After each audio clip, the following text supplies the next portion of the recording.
Hi, welcome back guys. This is your friend, the Iron Fanfics, back with amazing fanfiction. This is the series of What If Deku Had Gaming Creature Quirk. Now before starting, please give this video a like and subscribe to the channel if you want more videos like this. Now let's get into the fanfic. Midoriya Inko's first Piarden was a difficult one. Piarden is always a strain on the body, and you never know how hard it will be for you until, well, you're in it, her BSTTRCN explained. Inko was in her office at least once a month, if not more often. Your blood work is looking better though. It seems that the supplements were enough to stave off the anemia. You're still eating plenty of red meat. Ink nodded. One small steak a day, she confirmed. I was sure it'd start to nauseate me, but honestly, there are days I need to stop myself from eating a second one for dessert. It's not every day that you're Piarden, so I say follow the craving, the doctor smiled. It's very likely that your baby needs more protein and iron for his quirk. We'll see soon enough with the Ultrasound. Inko smiled, but her hands were fidgeting in her lap. And, if he does have a mutant quirk, she trailed off. She wasn't even sure what she wanted to ask. Never mind. The birth should happen the same as with any human baby, the doctor explained. If he has physical traits that make normal birth impossible, we will perform a C-section. You and your baby will both be fine, Midoriya said. That hadn't really been what Inko had wanted to ask, but maybe the BSTTRCN wasn't the right one to ask in the first place. She smiled, confessed to feeling reassured, and left the appointment with a new meeting already scheduled for next month. She went home on the train and was given a seat by a youngster who was covered head to toe in piercings and bright colors, even though her Piarden belly was barely starting to show. I got eyes, lady, the girl had said loudly, probably because of the headphones that were blasting loud metal music into her ears. Inko got home, tidied up some loose ends around the house, and starting in on making dinner. She was making curry with rice, with a salad on the side. Hisashi got home right as she was pouring oil into the pan for her daily piece of steak. He did not come in for a hug, nor did he kiss her cheek the way he had used to a few years ago. Inko didn't make a fuss about it. Right now, she didn't want a hug or a kiss from him anyway. She said, "Welcome home." He said, "I'm home." Inko served the dinner, and they talked about the things that had happened at Hisashi's office. When they went to bed, Hisashi took the couch and Inko didn't complain. So, you cheated on me. He'd sounded so calm about it. He'd been quiet the entire ride home. What? How could you say that, Hisashi? Inko hadn't understood. She hadn't considered men other than Hisashi for years. I was at the very same checkup you were at, Inko. You heard the doctor. A mutant-type quirk? Not even my great-uncle had anything close to a mutant-type quirk, and neither does your family. Hisashi. Inko had been full of words. Arguments, reasonings, explanations, and even apologies, because she didn't want this cold, angry atmosphere to be their new normal. But the truth and her arguments didn't matter. Hisashi had already made up his mind. The BSTTRCN said nothing when Inko came to her LTRSND appointment alone. Inko wasn't sure why she'd been worried about that. Her marital troubles weren't spelled out on her forehead, and there were plenty of single women choosing to be mothers. It was almost nice to be at the hospital. Kawamoto seemed just as excited and happy for Inko's Piarden as she'd been herself at the start of it, and it really brightened her day. I'll be applying the gel now, it will feel a little cold, Kawamoto said. How have you been otherwise? No more problems with fainting, I hope. No, nothing, just more cravings, Inko said, already staring at the dark screen where she would soon see her baby for the first time. I hope they pass soon. I was at the butcher's just the other day and I felt like I could have started eating the raw beef right from the display if there hadn't been any glass stopping me. Maybe you should find a restaurant that serves tartar. Kawamoto laughed. Okay, I'll be putting the LTRSND machine on your stomach now. I'll have to put on some pressure for it to work, so let me know if it is too much or if something hurts. Don't strain yourself trying to see the baby right away, it'll take a moment. I'll point out their heartbeat for you when we see it. Alright, Inko said. She gripped and squeezed the side of the medical bed, missing Hisashi so much that it hurt. The little screen was a movement of messy gray and black as Kawamoto moved the Ultrasound machine over her belly. Inko had no idea what to look for. The only references she had were from movies, and the one blurry phone picture from Mitsuki's Ultrasound just a few weeks earlier. She waited patiently for the doctor to point things out. And waited. Is everything all right? Inko said. Kawamoto was not smiling. I'm not sure yet, Midoriya-san. Your baby appears to have 3 hearts. So her baby was a mutant type after all, or he was too sick to live. For a shameful few moments, Inko caught herself wanting it to be the second option, before reality kicked back in. As if losing her baby could fix the coldness between Hisashi and her. So he is a mutant type then? She said, forcing her tone to be light. She wanted this baby. She wanted her baby. Kawamoto was frowning now, staring intently at the monitor. Possibly. There also appear to be some other deformations going on. I cannot find any sign of the natural fetal shape. What does that mean? Inko said. Her hand was gripping around the side of the bed so hard that it was starting to hurt. It means we'll have to do a few more tests, Dr. Kawamoto said. Inko saw a few more doctors after the Ultrasound. All of them agreed that her child was alive and fine, in spite of the many deformities he had. The thing they seemed to disagree on was whether her baby would have any quality of life after birth, and whether he'd even live after the umbilical cord was cut. Missing lungs and skin. No signs of a digestive tract, a brain, or limbs. The only confirmed organs are 3 hearts, and a chaotic spread of developing eyeballs along the mass. I'm sorry, Mrs. Midoriya, but for all intents and purposes you are not carrying a baby. Inko went home on the train, still holding her cell phone from where she'd wanted to call Hisashi, but hadn't been able to make herself to push the call button. Her belly had grown bigger, and again someone stood up to give her a seat. Hisashi would probably be happy to hear this news. Not a mutant, no cheating. Just a messier. The choice to carry them to term or not is up to you, Midoriya-san, Kawamoto had said. She had held Inko's hand. It brings some people closure to know that they did all they could for their baby. Other people prefer to have it be over as quickly as possible, so that they can heal and try again. It's your choice. Would Hisashi even want to try for another baby? Did Inko even want him to? Inko couldn't have held back her tears if she tried. Right there, in the train, her shoulders started shaking and her eyes started tearing up. A worried old lady with purple stripes on her face came over to her and offered her a hand to hold, offering a listening ear if Inko needed it. Inko shook her head, trying not to squeeze the poor lady's hand to mush. It's just PRNY hormones, she lied. The lady gave her a relieved smile, a handkerchief, and a piece of hard candy, and by the time the train had arrived the tears were done falling. Doing chores felt like a Herculean task, and Inko ended up wasting at least an hour just sitting on the couch with her hands on her belly. On the baby that might not even be a baby at all. Hisashi was not home in time for dinner. He sent her a message hours too late to say that he was attending an important after-work party and that he was going to take more hours in hope of a promotion. Inko hadn't even told him the news yet. He didn't know that he'd yelled at her for nothing. That their baby was theirs, and that the baby was as good as dead. The tears came again as she was putting away Hisashi's plate in the fridge.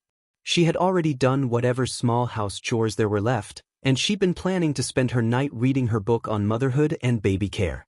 She grabbed her phone and called her best friend. Mitsuki, can I come over? She said. She didn't stutter, but her voice shook. Inko? You sound like sheet, what the hell happened? Mitsuki said. She already sounded angry. Don't fucking tell me Hisashi's still being an accusive piece of sheet? Huh, no, Inko chuckled weakly. She could always trust on Mitsuki to be angry when she couldn't be. At least not. No, it's something else. I had the first Ultrasound today. Hisashi couldn't come, and he's staying out late tonight, so I couldn't. I couldn't tell him. She couldn't say it. Not without breaking down again. There was a long silence at Mitsuki's end of the line. You want to come over, watch a movie, and eat ice cream at my place? Inko nodded. Then she remembered that she had to talk if she wanted Mitsuki to understand, and she sobbed a wet little yes into the receiver. I'll have Masaru come pick you up. She doesn't have to dash, Inko started. Masaru, I've got a friend emergency. Can you go pick up Inko, some pints of ice cream, and a movie? Just FNG anything, it's not about the movie. Them and right. Just fine. Get it to. Alright, love you. Alright. Masaru's heading your way, he'll be there in 5 minutes. I gotta get going if I want to have the ice cream ready when you two get here. Thanks Mitsuki, Inko said. She already felt a little better. Masaru was fine with a comfortable silence as he drove Inko to the Bakuga house, and so was Inko. They had taken more than one movie, because they knew that Mitsuki was picky even when she insisted that anything was fine by her. Mitsuki was already in comfort mode when they arrived. She had put on baggy pajamas that almost hid her P-Argent belly, and she'd put an identical copy of the pajamas to the side for Inko to wear. The couch was scattered with comfort items ranging from plushies and cushions to face masks and little containers of creams and gels. 2 pints of ice cream were waiting with lids removed and a spoon already helpfully stuck in the top, and the media player was ready to receive the movies. It was a wonderful distraction. The pajamas were soft, the creams and gels were cool and refreshing, and the movie was exactly what she liked to watch when she couldn't think right. Masaru left them to it, only briefly reappearing to mention that he'd put some fresh bed sheets and toiletries on the guest bed, in case Inko was staying over. It was only after the movie that Mitsuki asked. Asked in that funny, I don't use question marks unless it's sarcastic, kind of way she had. So, guessing my kid won't have an inborn baby brother then? It was so blunt, Inko could only laugh. It could also be the glass of wine that made everything so much less jagged. Maybe, she managed to reply in between giggles. The doctors aren't sure if my baby is a baby or just a tumor with a heartbeat. Fucking what? Mitsuki yelled. Tell me they didn't actually say that. Of all the insensitive fuckwad things to say dash. Not in those words, exactly, Ink giggled again, trying to keep the sound happy rather than letting it become sobs again. The LTRSND showed that he's just 3 hearts and some eyes. Someone with a scanning quirk came in and told me that he doesn't have a skin or a brain or lungs. She lost the fight. Her giggles turned wet. Wolf dash, Mitsuki said. She scooched closer to Inko over the couch and pulled her in for a sideways hug. That Esikas. Inko managed another chuckle through the sobs. Understatement, Michan, she wiped at her eyes. The baby could still be alive. My BSN said that the deformations could be because of a mutant quirk, and all the vitals look good, so I could carry him to term but it could also just be that he's... Mitsuki handed her a handkerchief to wipe away the tears and snot, and Inko took a large bite of ice cream from a newly opened pint that had been waiting by the foot of the couch. It was almost too melted to stay on the spoon. And of course your idiot husband stays over at work right when you need him home, Mitsuki grumbled. She probably would have used stronger words if Inko hadn't told her to stop cussing out her husband. Throws accusations at your face, leaves you to do everything by yourself, and he's not even good looking. I don't know what you see in that, but that guy. It's exactly his but that I see in him, Inko joked weakly. Mitsuki half-heartedly punched her in the upper arm for it. I'm afraid to tell him, Mitsuki. Mitsuki's face scrunched angrily. But, think he's gonna do something? I've told you before, he touches you in any way that's not Inko approved and I'll put his ball in a blender. No, Michan. I want to carry it to term, just in case the deformities are part of his mutant quirk, but the whole reason Hisashi got so mad at me is because he thinks I cheated on him with someone who's got a mutant quirk. Inko pulled her legs up on the couch and wrapped her arms around them, resting her head on her knees as best as she could with her belly squished in between. I'm afraid that he's gonna leave me if I keep the baby. Ah, Inko, Mitsuki grimaced. Listen, you know how I feel about Hisashi. I'm not trying to be in but here, okay, but you think let him leave if something like that sends him running. You're too good for him, I've said it once, I'll say it again. You're too good. For him. Inko wiped at her eye with the inside of her wrist. It's not that simple, Michan, she whispered back. Mitsuki sighed and let her head roll back against the couch's backrest. Yeah, you've told me before. You love the guy. Feelings aren't logical. Blah blah. There was some silence between them before Mitsuki spoke again. Just promise me one thing, Inko. Do what you want it, alright? Not what you think I want you to, or what Hisashi wants you to. Do what you want to do, and I'll back you up. Inko took in a deep shuddering breath and let out a long sigh. She took another spoonful of melted ice cream and leaned against her friend. Thanks, Michan. I will. Inko talked to Hisashi. There was no yelling or arguing. Hisashi didn't mention whether he wanted her to abort the PR Jin and CY, or whether he wanted her to keep it. He didn't seem happy either way, and that was the only thing Inko could think of that they had in common anymore. They still didn't share a bed, and Hisashi continued coming home long after dinner time, even though Inko told him that it bothered her. It made Inko wonder if he wasn't the one cheating, an accusation that she quickly swallowed and reframed into a message, as her book on mending relationships suggested. Hisashi, I feel like you're not interested in me anymore? Romantically? She had managed, wondering with every word if she was really saying the right things. I feel neglected and a little bit ignored. Hisashi had not been impressed. Oh, now you know how I feel, he'd replied. And Inko had not known where to go from that, so the dinner table had become quiet and uncomfortable again. A few days later, she had tried again, with a different question, again reframed into a message. She had several crumpled up notes in her paper bin that held rejected messages. Hisashi. I feel like you don't want our baby anymore. Is that at all correct? I wanted our baby, Hisashi said coolly. I don't want some other man's baby. Every time he made the accusation, it hurt more. Inko frowned. I didn't cheat, Hisashi. The baby is yours. Hisashi shook his head at her, and his eyes were wet when he looked up from his plate. I love you, Inko, but please. Stop lying to me like this. It was almost funny how much Inko felt the exact same way as Hisashi did, but about something completely different. Where he said, stop lying, with tearful eyes and a broken heart, she was begging, trust me, and neither of them were willing to move on from their truth. As the silence stretched, Hisashi seemed to take it as an answer. All right then, he said, and even though he still didn't mention divorce papers, Inko knew it was the end. The last few months of PR Densui were nothing like what Inko had hoped for when she'd first talked about children with Hisashi.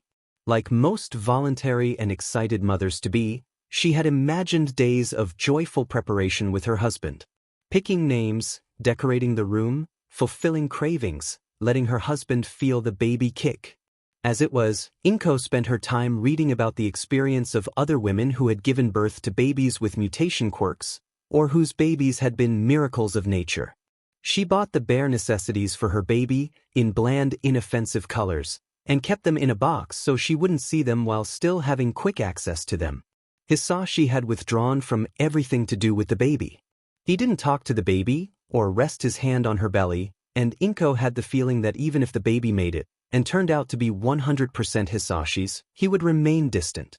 He still seemed interested in Inko during the few hours he came home, even though he also seemed bitter every time he remembered that she had supposedly cheated on him. Inko couldn't understand how he could be so mad and distrustful of her, and yet still stay married to her.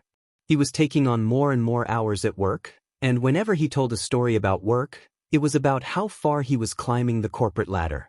Apparently, his boss was considering a post for him in the United States branch of the corporation because of his skills in English. He seemed excited for it. Neither of them talked about whether Inko and the baby would move with him if he took the position. Maybe they both knew that there was nothing to say, or maybe they wanted to pretend that it was all right for a while longer. When Inko's water broke, it was red. She had been at the grocery store when the cramp started, and she'd had to abandon her half-full cart of groceries in favor of stumbling out and trying to call a cab.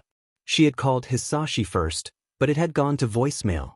She hadn't even realized he'd started turning off his phone for important meetings again. The cab that had arrived had taken one look at her and the trail of red running down her legs, and had immediately called an ambulance. Lady, if that's all your blood, then you're about to die on me, for real. he'd yelled, before hovering around her like he had every intention to help and no clue on how to do it while not touching her. Inko barely remembered how long they waited, or what she did while she was waiting for the ambulance. All that was going through her head was that she'd made a mistake. She should have had the baby aborted. She didn't want to see what state her poor baby was in. No skin. No lungs, no liver, no limbs. Bystanders were stopping and looking, all of them some shade of worried or alarmed at the puddle of red at Inko's feet. The taxi driver had given her a long jacket that hid where the blood had come from, and was busy explaining that the ambulance was coming and that there was no villain attack. The ambulance workers were efficient to the point that Inko felt as if she was simply teleported from the pavement to the hospital. A nurse held her hand as she was brought to a private room. Inko was asked if she could take off her clothes and put on a hospital gown. Inko was laid back on a medical bed with stirrups for her legs. "Is there someone you want me to call?" the nurse asked, and Inko blubbered Mitsuki's name instead of Hisashi's. "How long have you been feeling contractions?" a doctor asked. He wasn't Kawamoto-san. "I was at the store," Inko said. She had no idea how long it had been. "I left the house. Is the baby still dash?" The doctor met her eyes with a serious expression. "We will do what we can, Midoriya-san." The birth went exactly as it had been described in books and posts online. The doctor told her about dilation, told her to count, to push, to try and relax. But all Inko could think about was that she was going through this for a baby that was most likely never going to live. The doctor and nurses were professionals, but there was no mistaking their reactions when Inko's baby started crowning. They no longer seemed to focus on the baby and its health, just on Inko. The nurse's eyes shimmered with a distant pity as she took to the task of distracting Inko with breathing exercises that she was sure were meaningless. When the baby was delivered, quite easily and shockingly quickly at only 80% dilation, the doctor tried to hide it from her. Maybe to spare her the sight of what should have been a healthy human baby. But even with the doctor doing his best to cover the baby with his arms, Inko could see that her child was not a child. A blob of red flesh was cradled in the doctor's arms. Stringy ropes of meat were hanging off of it, to the point that Inko could barely even see the umbilical cord that still connected them. Stringy ropes that moved. "He's moving," Inko said, suddenly free from the haze and locked in on the red shape in the doctor's hands. "He's moving, isn't he? He's alive, tell me he's alive." The doctor didn't reply right away. "I'm not sure how to certify that with his unique biology," he admitted. "It could simply be muscle spasms from a reflexive attempt to breathe, Midoriya-san, but yes, he is moving. Can I hold him?" The doctor didn't reply, and simply moved in to put the baby on Inko's stomach, which was all the reach that the umbilical cord allowed. Inko wondered if the cord was the only thing keeping her baby alive, still feeding it oxygen and nutrients from her own body. "Hey baby," she said. Her voice was still blubbery and wet, but as long as he still moved she could smile. He carefully put her hands on him and stroked along his flesh as gently as she could, hoping and praying that it wasn't hurting him. "Mommy's here, shoo, mommy's here." He was wet and slimy to the touch, but warm. She could feel him move more under her hand, little spasms and twitches, as well as what she thought could have been a heartbeat. Something round seemed to roll around underneath the bare skin, reminding her of an eye. One of the long strips of flesh coming from the baby twitched and flopped against her arm weakly. "We're putting clips on the umbilical cord now, Midoriya-san," the doctor warned. "We've got a neonatal ICU ready for him should he need it." Inko nodded.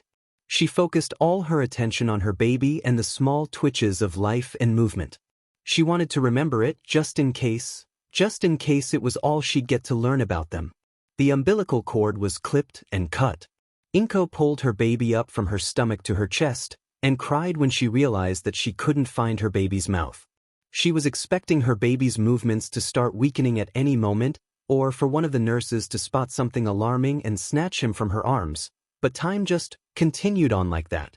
"He's not breathing, but he is still moving," the nurse said, moving a stethoscope all over the baby's body. "Heartbeats seem to be fine as well. Haven't found the third heart yet, but there are no alarming deviations as far as I can tell." "My Quirk is still detecting him as alive too," the other nurse chimed in. If anything, he's only getting stronger, though he'll need some food in him soon. Inko didn't even have a moment to continue spiraling about her baby's lack of a mouth, when a hole opened up on her baby's body and let out a clicking churring sound at her. CRP. It was an unsettling sound, more like an animal than a human baby, and it seemed to echo around the room like a bat's sonar, but it was her baby's voice. Inko had never heard something so beautiful. Inko and Izuku stayed 2 more days at the hospital for observation. Mostly for Izuku, because he was a little medical miracle that none of the doctors knew how to make sense of. Inko was fine, aside from needing some iron supplements. She was walking on clouds, as a matter of fact, because her baby was alive. Alive, moving, vocal, and even drinking milk. Oh my effing. Mitsuki had said when she'd been introduced to little Izuku. Inko had swaddled him in a soft blanket, and Izuku had curled all of his little tendrils around himself. It had made him look like a really red, wet bowl of spaghetti. He's very red. Good job. Masaru and Inko had both laughed at her attempt not to say something rude, and then Inko had showed them both that Izuku liked to curl a tendril around a finger if it was offered. He had a strong grip, and it was only the sliminess of his skin kept him from keeping a hold of things.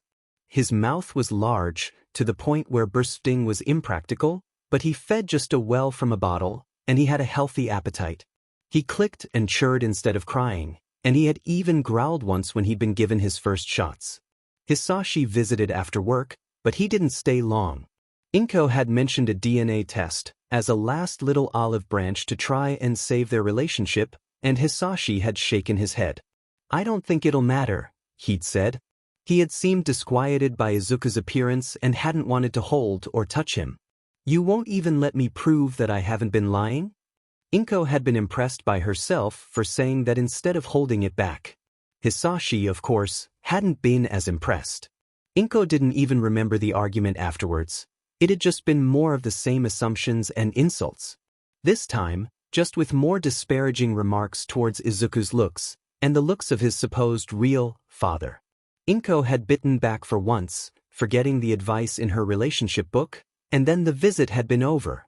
She really wished she could say that it had felt good to lash out, but it hadn't. Thankfully, Izuku was the perfect distraction from the car crash that was her marriage with Hisashi. She couldn't stop looking at him and hugging him, luxuriating in every moment of his life. When he opened eyes that Inko hadn't even known he'd had until that point, she'd started crying. Her boy had gorgeous green eyes. A whopping 6 pairs of them, all over his body, and after his first blink, they all looked at her face. Carrot, click click. He chirped, and Inko loved him more than she loved anything else. All things considered, Izuku was an easy baby. He wasn't fussy about food, was easily entertained, and didn't cry unless something was wrong. He didn't even poop and pee the way babies did, instead barfing up little fleshy ball of waste for her to deliver to the hospital in little biohazard bags. The first few months of his life were what every mother hoped for, aside from the things that other people had to say about him. Inko dreaded the daily walks that she took Izuku on, because inevitably someone would strike up a conversation, ask to see her baby, and then become horrified when they saw him. Warning them of his unconventional looks beforehand did nothing to curb those reactions. Inko honestly couldn't wait for Mitsuki and little Katsuki to leave the hospital so they could walk together. Kra! Izuku interrupted her train of thought. He was lying in a playpen, on what Inko generally assumed to be his back because there weren't as many eyes there. When she looked over, she found him, standing at the bars of the pen, his tendrils clutching onto the plastic bars with force. Ah, Izu-chan, you're already learning how to walk? Inko-kun. Such a quick learner you are, yes you are. According to her parenting books, babies only really started trying to crawl around 6 months, but Izuku was already quite the crawler at only 2 months, though it probably helped that he didn't have to keep his balance in the same way. At Inko's voice, the mass that was his body started shaking with excitement, and his 2 largest tentacles uncoiled from the mass to stretch up at her in the universal language for uppies. Inko was folding laundry, and she had put Izuku down so that she could finish uninterrupted, but she was still working on her immunity to puppy eyes. And Izuku had over 3 pairs to work with. Oh, all right, she said. Cuddle break. She hefted her baby in her arms and took him to the couch with her. A blanket made sure that she could easily clean up the mucus that followed Izuku wherever he went. Her own clothes were a lost cause, if only because she just couldn't stop holding her baby, weird little blob that he was. Izuku settled in her lap upside down. Or maybe that had been the right side up after all, and she'd just been cooing and kissing his little behind? Even after 2 months, she couldn't tell. Soon you'll be running around faster than me, you little scoundrel. Ooh, and that grip strength of yours is beyond good too. If I could teach you how to open jars, we'd be set. She giggled, even as the tip of her index finger started becoming a purplish red from Izuku's little tentacle cutting off circulation. She pried her little baby's grip off her fingers, and then had to start all over again as he grabbed onto her hand with a different tentacle. He was clingy. Really, Izuku, you need to let Mama go at some point, Inko said. I need to fold all the laundry that you make slimy.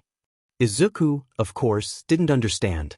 With a playful growl, he pulled 2 of her captured fingers into one of his mouths.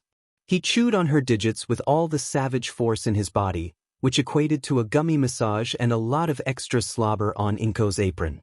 Inko sighed and managed a brittle smile at her feral little baby. I really hope you grow out of this before you go to school, Izuchan. You can't bite or squeeze the other children, that would scare them. And it would scare the adults too, Inko thought. Which was by far the worse evil of the two, even if it probably wouldn't feel that way for Izuku. Inko was already dreading the circus that was awaiting her baby when he was ready to go to school, even though it would be a few years before he was old enough.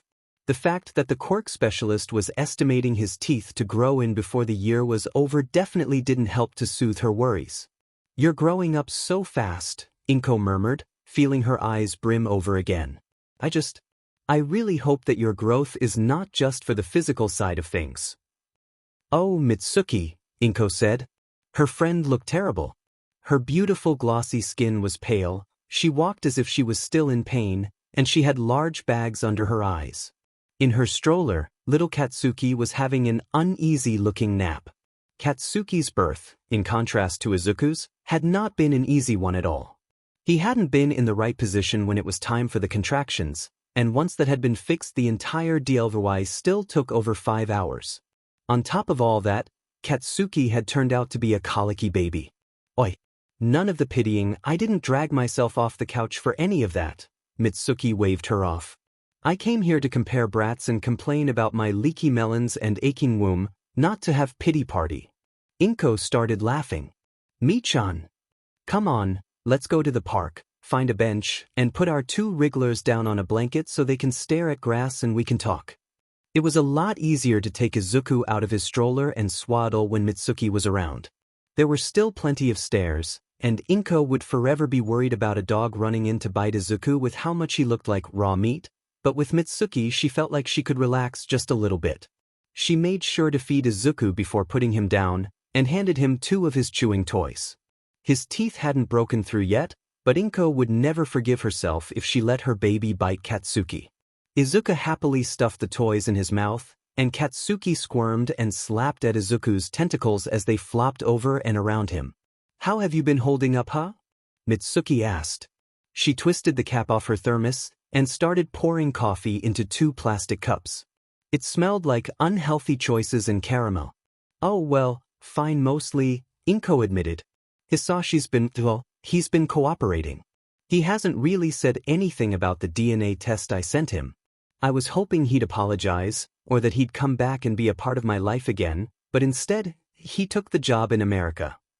The fucker, Mitsuki scoffed under her breath. It's fine. Fine, Inko said. He's been generous with the alimony, and I don't think I would have had the time to untangle our relationship while also caring for Izuku. My little guy's been a handful, but not in any way the books said he would be.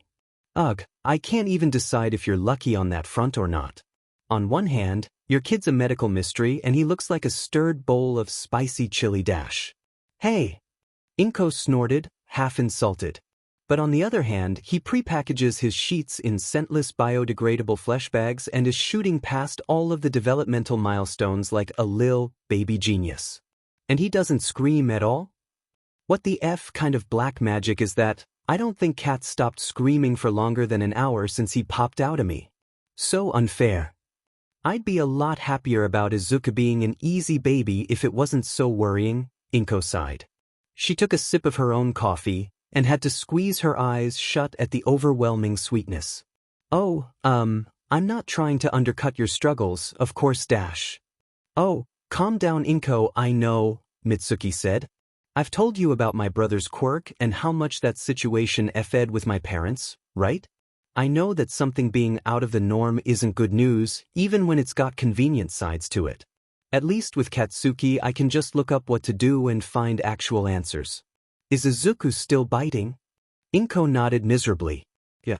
It's not bad yet, but it's becoming really hard to make him let go because he's getting strong so fast, and the mucus makes it really hard to get a grip on him without hurting him. And once his teeth grow in, what do I even do if he's still biting by then? I have no idea what to do about that, Mitsuki. I'm right there with you, Mitsuki admitted easily. She was watching Izuku and Katsuki on the picnic blanket. I'd say get him a made-to-order muzzle, but Izuku doesn't have any bones or joints, right? He'd just wiggle out of it. Maybe some kind of Pavlov training with a clicker? Is he old enough for that? I don't know, Inko said. Nobody knows. Everything about his development is off. He's already strong enough that he can pull my leg out from under me if he wants to, but he's not even started babbling yet. Or maybe he has been babbling, but I can't even understand that that's what it is, because he doesn't even cry like a normal baby. On the blanket, Katsuki started crying, and Inko realized that she had raised her voice. Izuku was looking at her with most of his eyes while his tentacles were curled around him protectively. Mitsuki got up from the bench and picked Katsuki up, bouncing him up and down in an attempt to stop the noise to limited success. Sorry, Inko said. I didn't mean to raise my voice. It's fine, I was overdue for another screaming match anyway, wasn't I, Katsuki? Huh. Mitsuki said, smiling down at her baby with enough teeth that most people would probably classify her expression as a threat. Katsuki just continued to cry, looking more angry than sad. Inko picked up Izuku. He was quick to wind all his tendrils around her arms in a way that she had no hopes of undoing without help. He clicked and chirred at her, his blobby little body shaking against her chest like a rumble pack. The quirk specialist gave me some folders. On places that care for children with difficult quirks. I don't want to send him there, I don't, but I'm so worried, Michan. It'll be fine if he just bites me, but he'll have to go to school sometime, and what then? You did not just say that it was fine if he just bites you, the F-? Mitsuki said, momentarily pausing her attempt to put Katsuki's pacifier into his crying mouth. You told me he was growing quote-unquote ungodly rows of shark teeth. I didn't say that, I said that the scans showed he wasn't growing any flat teeth or molars. Same fucking difference, Mitsuki mumbled. Well, it's still some months off, right? Maybe look into some therapies, or put on that nail polish that tastes like sheet. Inko brightened. Oh, that's a really good idea. He can definitely taste things. Oh, you should have seen his reaction when I first fed him the milk mixed with cow blood. It was so adorable. Only you would find that sheet adorable, Mitsuki said with good humor. Look who's talking. You said Katsuki was adorable when he ripped a fistful of hair out of Masaru's head. Inko fired back. Well, he was. Inko was really happy that Mitsuki's suggestion had worked. Say, she cooed to Izuku, holding a small piece of steak in her hands. Carrion, Izuku said, spreading two of his mouths wide open. Inko could see right down the tunnel of his gullet, which was decorated with ring after ring of pointy teeth. He was very excited for his meal, which was more than evident in the way his tentacles whipped around the table legs with wet slaps. He was close to filling up the adult chair, his rounded body uncurled into what Inko had affectionately dubbed his sausage mode. And while he was still smaller than Inko, his mouths were large enough to close around Inko's entire hand. She had been so proud of his growth when he'd started eating solid foods. And then she'd been scared when he started growing so fast that she could see it happen right in front of her eyes. The Quirk specialist had been similarly alarmed. There had been a sudden influx of people with serious expressions and badges, talking about exponential growth, and conversion rates, and big stacks of paperwork that Inko had to sign or deny before she was allowed to leave with Izuku. Izuku, as it turned out, took any kind of meat or protein and turned it into his own mass, with a conversion rate of 90%. The reason he had been growing so fast had been because Inko had been feeding him small pieces of meat, on recommendation of the Quirk specialist. A few hundred grams in the week added up quickly, as it turned out. She carefully put her hand into Izuku's mouth, and a tentacle squirmed out from between a row of teeth to gently take it from her. As soon as she withdrew her hand from his mouth, Izuku crumpled up around the meat, dropping to the floor like a cat that was busy bunny-kicking a toy to death. A few moments later, he was curling his mass in between her legs, patting at her legs and clicking for more with shimmery wet eyes. "No, baby, that's enough," Inko said, petting the closest tentacle. "I don't have any more for you until you figure out how to get smaller again."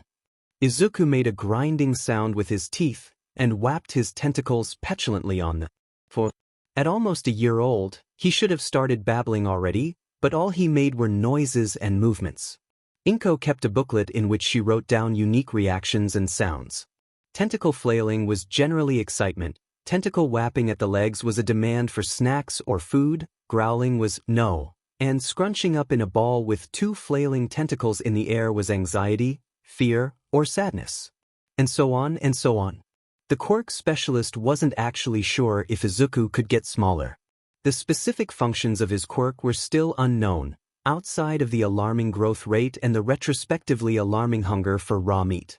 It was why the man had raised the alarm, and why Izuku now had several red marks in his identification papers in spite of Inko's best efforts. Q. Possible exponential quirk. HRQ. High-risk quirk. They had tried to add autism spectrum disorder too, on the grounds that Izuku would inevitably have trouble communicating and trouble fitting in socially. Inko was almost thankful that they had, because it had been such a ridiculous jump in logic that it had shaken her awake from her fear. She had read the remainder of the documents a lot more carefully, and she was very glad that she had.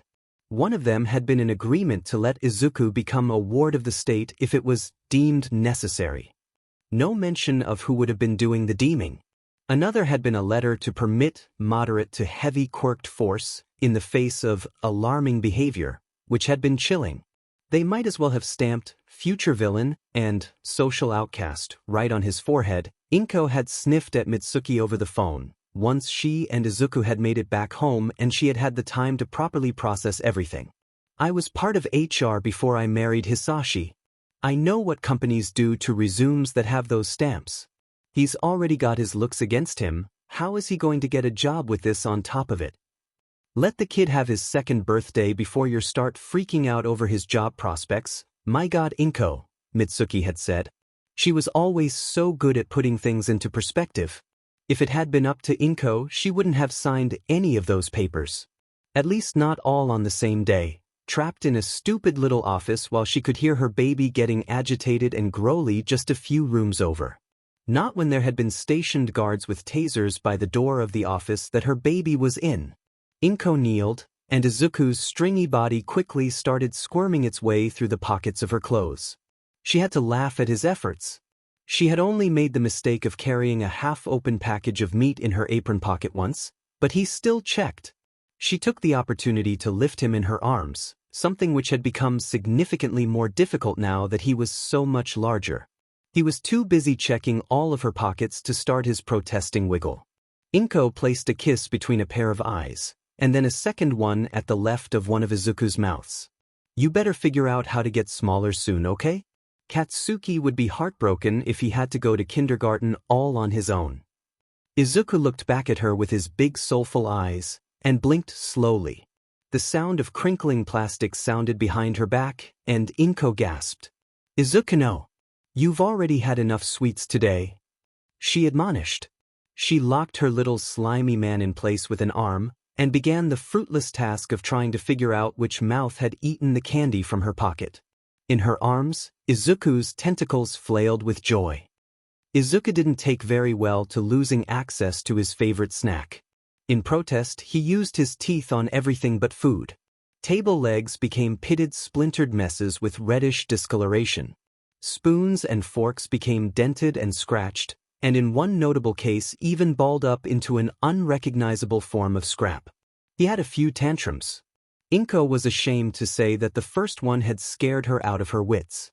Izuku had torn the metal grates out of the ventilation S, and had tossed furniture around with contemptible ease.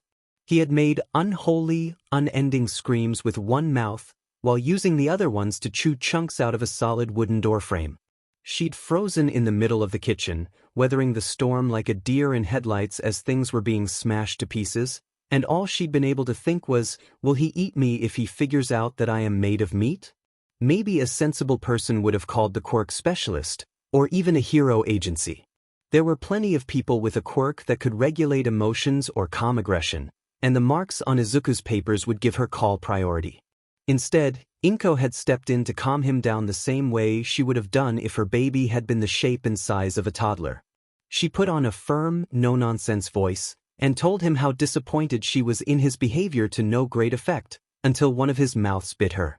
Inko had immediately yanked her arm back, drawing deep bleeding scratches into her skin.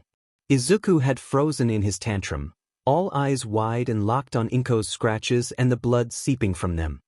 His pupils had been blown wide, and his tentacles had been trembling, hanging in the air like snakes waiting to strike. Then, as if to say, to all of Inko's shameful fears, he'd crumpled himself into a miserable little ball and started crying. From there on out, everything had been straightforward. Inko had comforted him and distracted him with a cookie. She had put salve and a bandage over her cuts, and Izuku had helped to rub it in. His begging for meat cut down drastically, and for a few weeks he pretended that he didn't like red meat anymore, though he wasn't fooling Inko with the excited little thwops of his tentacles. It was a huge weight off Inko's back, and buying meat at the grocery store no longer felt like she was slowly arming a time bomb. Even if her baby grew to the size of a skyscraper, he was still just her little sensitive boy at heart. Izuku figured out how to shrink at will about a year later, giving Inko another small heart attack in the process. Mitsuki was howling with laughter on the other end of the phone. "It's not funny, Mitsuki. I really thought he'd exploded." Inko laugh-sobbed into her phone. The whole bathroom was covered in red slime, and the bathtub was full to the brim with chunks of meat and teeth, and then I couldn't even find him in between all of the chunks because he'd become so small. Mitsuki was still laughing. "Your kid is a little troll, Inko, oh my god, huh? Next time Katsuki blows his diaper I'm going to laugh at you too, see how you like it?" Inko said without heat. She sniffled and hugged her baby closer to her chest. He was small enough to hold in one arm again. "Oh, Mitsuki. I'm so relieved that he won't just keep on growing endlessly like they were afraid he would. Maybe they'll even take off one of those marks on his papers? I could cry, Mitsuki, I'm so relieved. Tough, I'm not looking forward to cleaning the bathroom. Yeah, I'll say. That rug that your kid slimed up is still brown at the edges.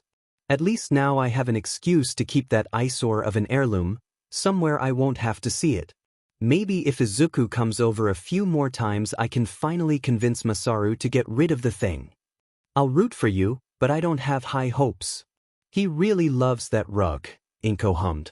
Izuku was climbing his way up her arm so he could listen in on the phone conversation, and she held out her hand to catch him if he fell. "I'll be going back to the Quirk specialist tomorrow and see if they can't get those marks off his records."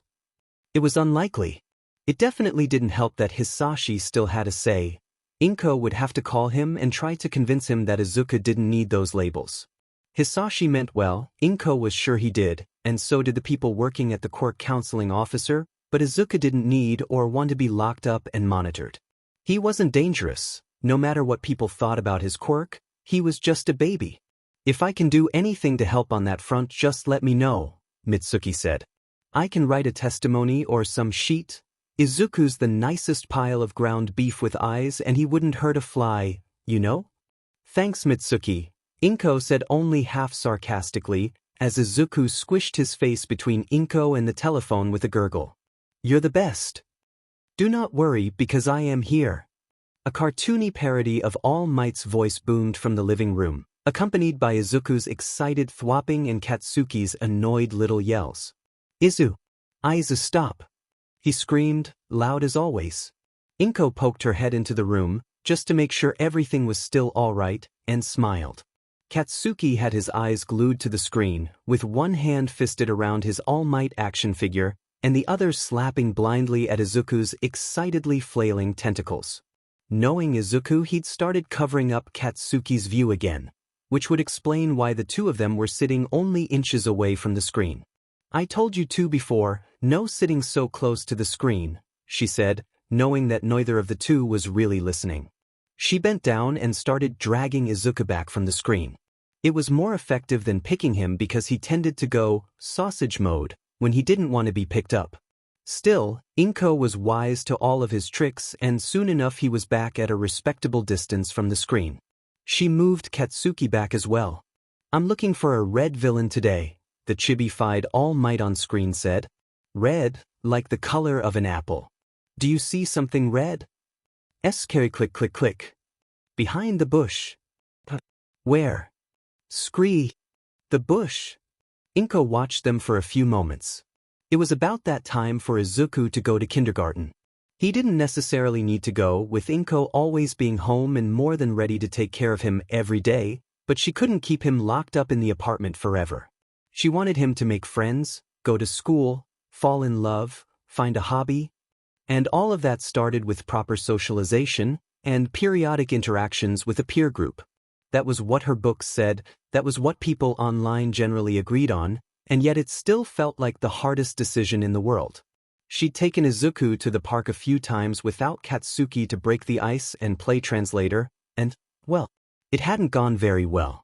Afterwards, Izuku had started making a low, moo-like wailing sound that only ended once Inko brought him to an ice cream parlor and spooned bites of cookie ice cream into each of his mouths. The other children thought little Izuku was scary, so they ran from him, started crying, or started screaming. Izuku hadn't known what to do with that, and everyone at the park had been too alarmed at a monster showing up to try and interpret the scared curl of his tentacles around him, or the warbly little chirps he made when he was trying to say sorry. Inko had explained everything to the parents, but that didn't change the way the kids fled from Izuku. It hadn't prevented one of the older kids from throwing a rock and nearly hitting Izuku's eye. Halt, villain. Oh no, he is not stopping. I will have to use my United States of Smash on him. The cartoon All Might exclaimed. I will need your help to charge up my smash. Say, power up. Poyar up. Katsuki yelled. KRWR, Izuku clicked. All Might defeated the villain of course, who then tearily apologized to the viewers for being bad while sporting a comically large bump on his head. All Might's animated chibi version stepped forward and thanked the viewers for being his co-heroes, complete with a little moral lesson about stealing being bad. On cue, as soon as the last episode in the playlist ended, 8 pairs of pleading eyes turned to Inko. 7 of those pairs were pleading. The 6th was promising a tantrum if his wishes weren't honored, but that was honestly just how Katsuki always looked. Again! Katsuki demanded. Again. Click click click click click click dash. Izuku clicked, his eyes going between Inko's face and the TV as his tentacles waved pleadingly in the air. I got it, but this is the last time, alright? Inko grabbed the remote control and reset the All Might Y Hero playlist to episode 1 again. Both Izuku and Katsuki were back to focusing on the screen, babbling, dancing, and crying along to the theme song as it played. Izuku didn't have an All Might action figure yet, so he had commandeered Mr. Bear to act as the villain in the intro, where Bakugo fought the plushie with All Might in hand. Watching them play soothed some of Inko's worries. At least Izuku already had one friend. Or at the very least, someone who would treat him like a person and not like a monster. The day before Izuku was about to go to daycare for the first time, Inko showed him the daycare outfit. Izuku already had an exception, of course. His anatomy didn't lend itself well to clothes at all, and the mucus only exacerbated that, but Inko knew how kids could be when someone was different. This is the little yellow hat, she explained, showing it to him. It's not very pretty, but it lets everyone nearby know that you're part of a kindergarten group, and it protects you from sunburn. Izuku took it with his tentacles and played around with it, briefly giving it a taste test before deeming it to be boring. Karakra, he said. The tentacles that had been carefully moving around the limbs of an All Might toy hadn't paused playing for a single moment. And here's the t-shirt and shorts.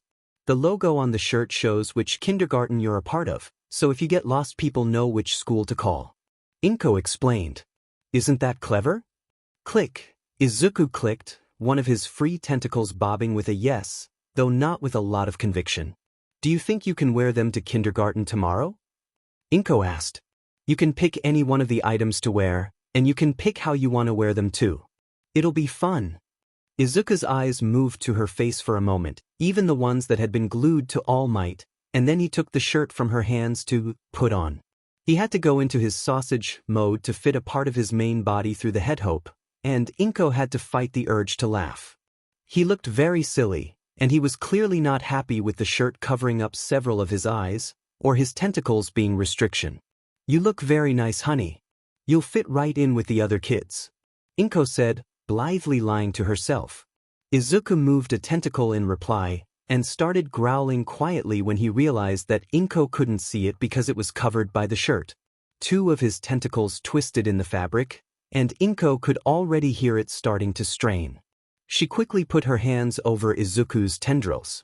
Okay honey, it's alright, I can take it off, you don't have to wear it if it's not fun, Inko said. Izuku couldn't have gotten out of the shirt quicker if she'd bribed him with steak. He quickly pulled himself away, and sneakily used a smaller tendril to grab the shirt and fling it across the room. Will you try the hat dash? Inko started to ask, but before she could finish the hat was flying across the room as well. Ah, that's alright then. I'll go put them away.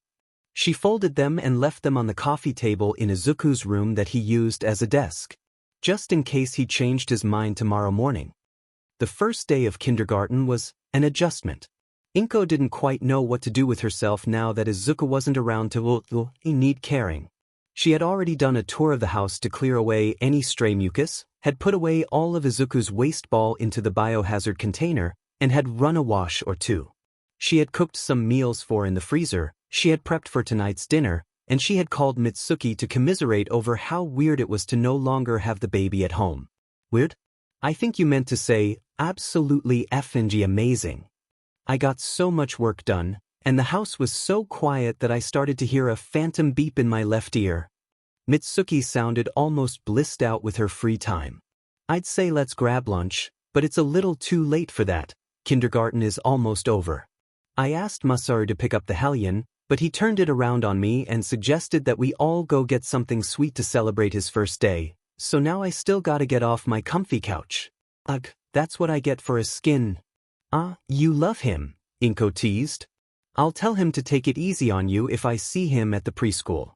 You liar, you're just gonna tell him that I said all kind of schmoopy shit about him that I didn't actually say. Mitsuki refuted. But you do say all kinds of schmoopy stuff. Masaru's just not as good at Mitsuki niece as I am yet. Inko giggled. Can I tag along with Izuku for the ice cream? Fuckin', do you even need to ask? Mitsuki said, and Inko could hear her eyes rolling in the tone of her voice. Talking with Mitsuki was a wonderful way to relax and forget about her worries, until it was time to pick Izuku up. She made sure to be there early, so that her baby wouldn't have to wait on her to show up in case he hadn't made any friends to spend time with. Masaru was early too, and Inko quickly stood by him to wait with good company.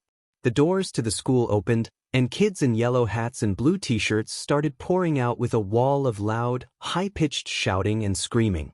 Inko couldn't help but notice how the kids with visible mutation quirks were visibly given more space by the other children, with the only exception being a little girl with a bunny's head who looked like she'd stepped right out of a fairy tale book. Izuku, when he finally showed, was not just given a little more space. The sea of kindergartners parted around him like a school of minnows, one boy even skinning his knee when he fell over trying to get away. The only person walking close to him was Katsuki, who was looking torn between annoyance at the other kids and annoyance at the tentacles that Izuku was curling tightly around his left arm. When Izuku spotted Inko, he raced towards her.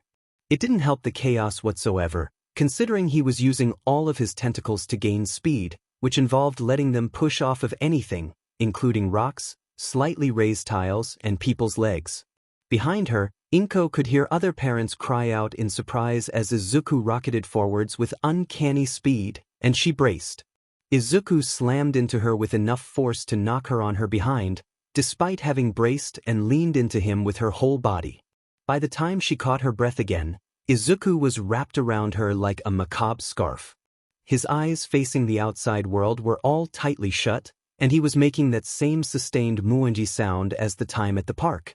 Half of him had squirmed underneath her jacket to hide.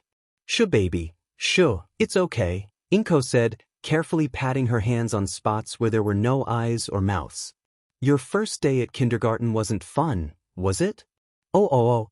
Izuku's wail continued. "Aizu, you idiot!" Katsuki yelled, whacking at one of Izuku's lower hanging tentacles. His left arm was slimy and red with Izuku's mucus. "You almost made me fall."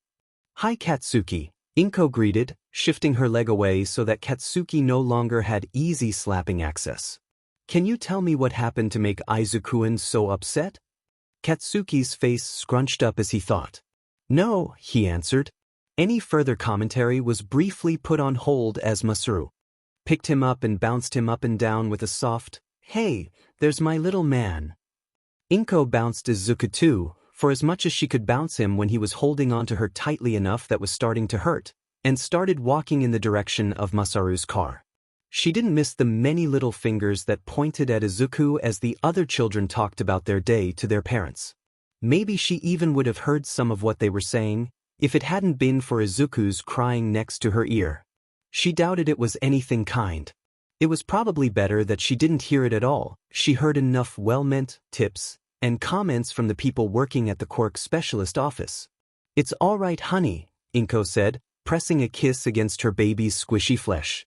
She wanted so badly to ask what had happened, but Izuku couldn't talk. According to the specialists, he never would, no lips to start with, and the wrong kind of throat. "You're all right. We're going to get some ice cream, because you've had such a hard day." It was Uncle Masaru's idea. "Isn't that nice?" "Oh, click. Izuku replied, but a tentacle came up to give her a shaky little, "Yes, Bob."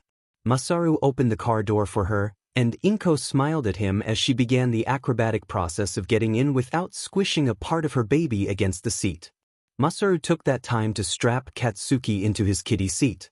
Then we went to the park. Lots of birds were on the water, and we threw green peas at them, 'cause they like it better than bread, teacher said. Katsuki explained. Then we went back to the school and the teacher talked about bugs and plants, or something. It was fun, but to walk was boring. Everybody was so SOWW. Inko felt Izuku shrink in on himself a little, before he tried to burrow a little deeper under her jacket. She wished that she could read his mind. But wasn't it nice to see more of the city? Masaru offered. Meh, Katsuki grumbled. He was straining at the belts of his little seat in an attempt to look out of the side window. Hey, you said ice cream. This isn't the way to the ice cream parlor. We're picking up Mom first, she wants ice cream too. No, I don't want the mom. Katsuki yelled. I want ice cream. We'll need your mom if you want to get any ice cream at all, because I didn't take my card with me. Masaru laughed. Inko tuned out the rest of the drive, and just listened with half an ear as Katsuki continued to talk about his day at kindergarten as she did her best to comfort her baby. Mitsuki, when she entered the car, was of course irritated at having missed such vital information and demanded a recap. Katsuki wasn't amused, and it came to Masaru to bring Mitsuki up to speed. And how was Izuku-kun's day at kindergarten? Mitsuki asked, while Masaru was slowly cruising past the parked cars looking for an open spot. He's been real quiet. You have fun throwing peas at ducks, Squirt? Izuku blinked his eyes slowly, and bobbed this with one of his tentacles. Well, don't go bowling me over with your enthusiasm, Mitsuki snarked. Where's my rubber bouncy ball nephew, huh? Where's my meatballs off-the-wall spaghetti man? Izuku's pupils grew a little wider, and his tentacles started moving with more enthusiasm. Click. There he is. You ready to eat way too much ice cream? With flipping loads of whipped cream and a gazillion candy cherries?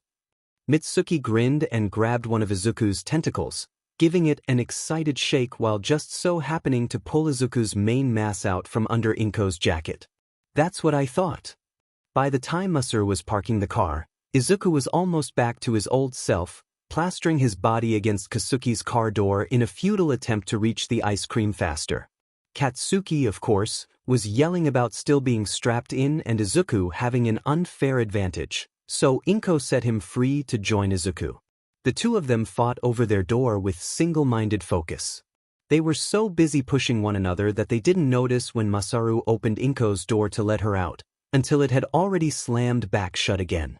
Inko watched with bemusement as Masaru pretended to forget the two kids still in the car and slowly started taking steps towards the ice cream parlor.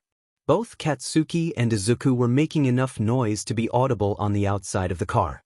"He's such a dork," Mitsuki said, smiling happily. She turned to Inko. "So, I'm guessing Izuku didn't have the best experience going by that sullen silence?" Inko sighed. "He was crying when I came to pick him up, and all the kids other than Katsuki were avoiding him. I wanted to talk to the teachers, but I figured it was a better idea to call them later." "You're so much better at cheering him up than I am." No, we're not doing that self-deprecating thing again, we're having ice cream and fun," Mitsuki said. "You're fine at cheering him up, all right? But this whole thing's hard for you too." Inko sniffed. "Yeah. Now let's go have some ice cream." On the second day of kindergarten, it took Izuku a long time to leave his room. When Inko went to check on him, he was busy trying to stand upright. He had wedged himself into the shorts and t-shirt, and was holding the hat against his body with two of his tendrils. He had gone sausage mode in order to fit, leaving one of the leg holes bulging with mass, while the other one was flapping free around three of his tentacles. Right underneath the t-shirt, he had bunched up body in an attempt to form a torso. He looked ridiculous, and Inko probably would have laughed at the sight if it didn't make her so very sad.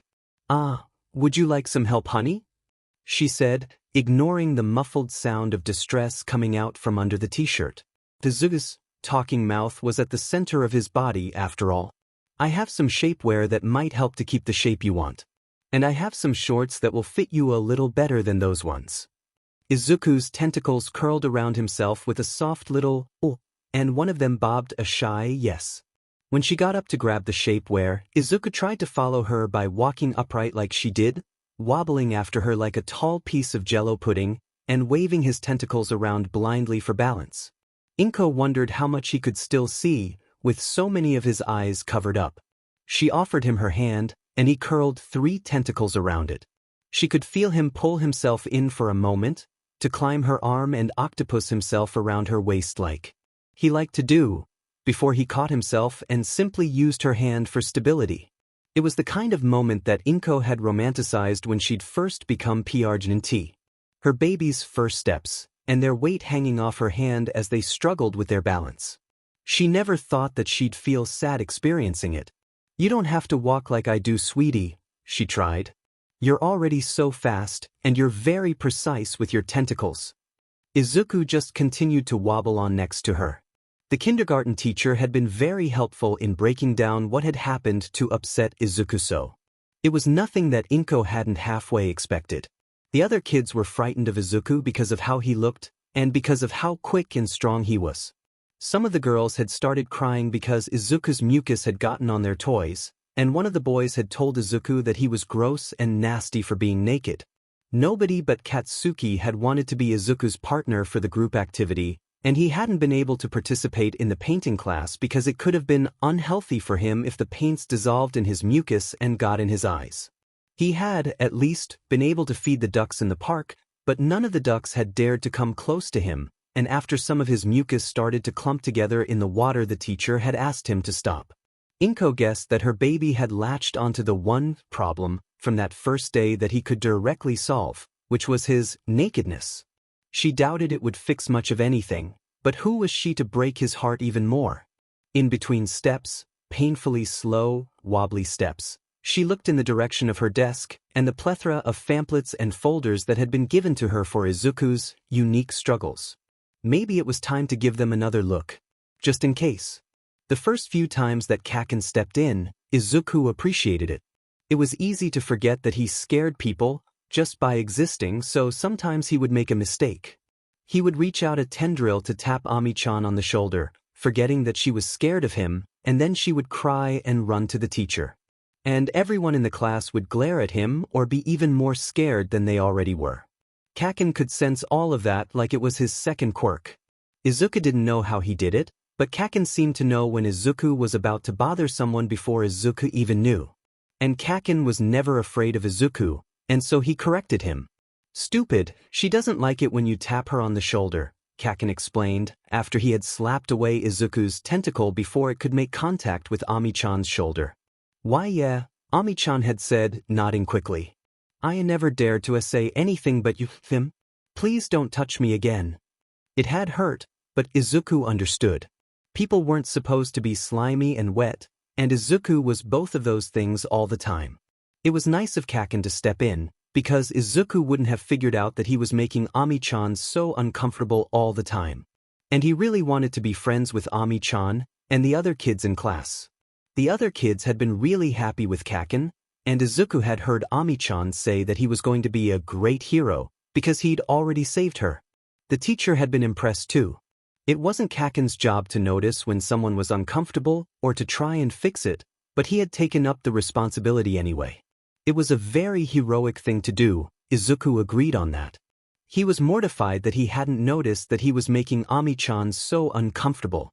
Izuku promised, with a lot of tentacle yeses and attempts at bowing, never to make Ami-chan uncomfortable again if he could help it, and he'd thought that everything would return to normal. Except, it turned out that almost everyone in their class felt the same way that Ami-chan did. He leaned in to see what Kato-kun had been writing, and Kaken again slapped him away to tell him that Kato-kun didn't like it when Izuku got close. He went to hang up his jacket next to Satoru's, and Kaken told him to find a different spot, because Satoru was afraid that Izuku's slime would get on his jacket. It didn't take long before Izuku couldn't really touch anyone without Kaken stepping in to save them. And it was fine, really, until a few days later Izuku joined a game of tag, and realized that nobody chased him anymore, even though he was the slowest of everyone when he was trying to stay human-shaped. Even when he stood still to look back, the boy who was it ran right past him with a generous amount of space. As if Izuku wasn't playing at all. He ended up leaving the game, waiting for Kaken to notice and draw him back in, only for nothing to happen. One of the teachers noticed him standing aside and came up to him. "Are you all right, Izuku-kun?" she asked. Izuku pointed at the group of kids playing tag and chirred. The teacher didn't understand. "Oh, they're playing tag. That looks pretty fun, right? Do you want to join?" Izuku didn't know how to explain that he had been playing, and that he was upset that they were all ignoring him. A noise of frustration grumbled out of him, and he shook his tentacles no. The teacher frowned slightly. "Well, that's too bad. Maybe you can go into the sandbox and help Kaito-kun with his sandcastles? And remember, no growling, okay?" she said. Izuku looked at her face with all his eyes, willing his words to somehow beam into her head and explain everything, and then nodded when it became clear that that wouldn't happen. He wobbled over to the sandbox at the teacher's suggestion and tried to play sandcastles with Kaito-kun. 5 minutes after he'd started helping, Kaito-kun decided he wanted to do something else and ran off, leaving Izuku alone with scratchy, itchy sand mixed in with his mucus, as well as a slowly deteriorating sandcastle, still moist and slightly red from where Izuku had done his best to build it up high. After school, while they were waiting for Uncle Masaru or Auntie Mitsuki to come pick them up, Kaken told him that Kaito had been upset and that Kaken would be keeping Izuku away from him too, if Izuku couldn't do it himself.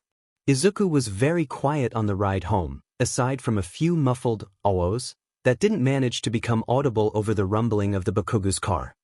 "All right, you've got a good grip? Squeeze now, hold, and that's good. Thanks," Ora-san said. His pen moved quickly over his clipboard. Izuku let his tentacle relax around the grip strength tester and waited for Ora-san to finish. The clock over the door ticked loudly in the room, and two of the eyes on Izuku's back were busy tracking the movement of the second hand. The tests with Ora-san were always boring, but Mom said that they were important.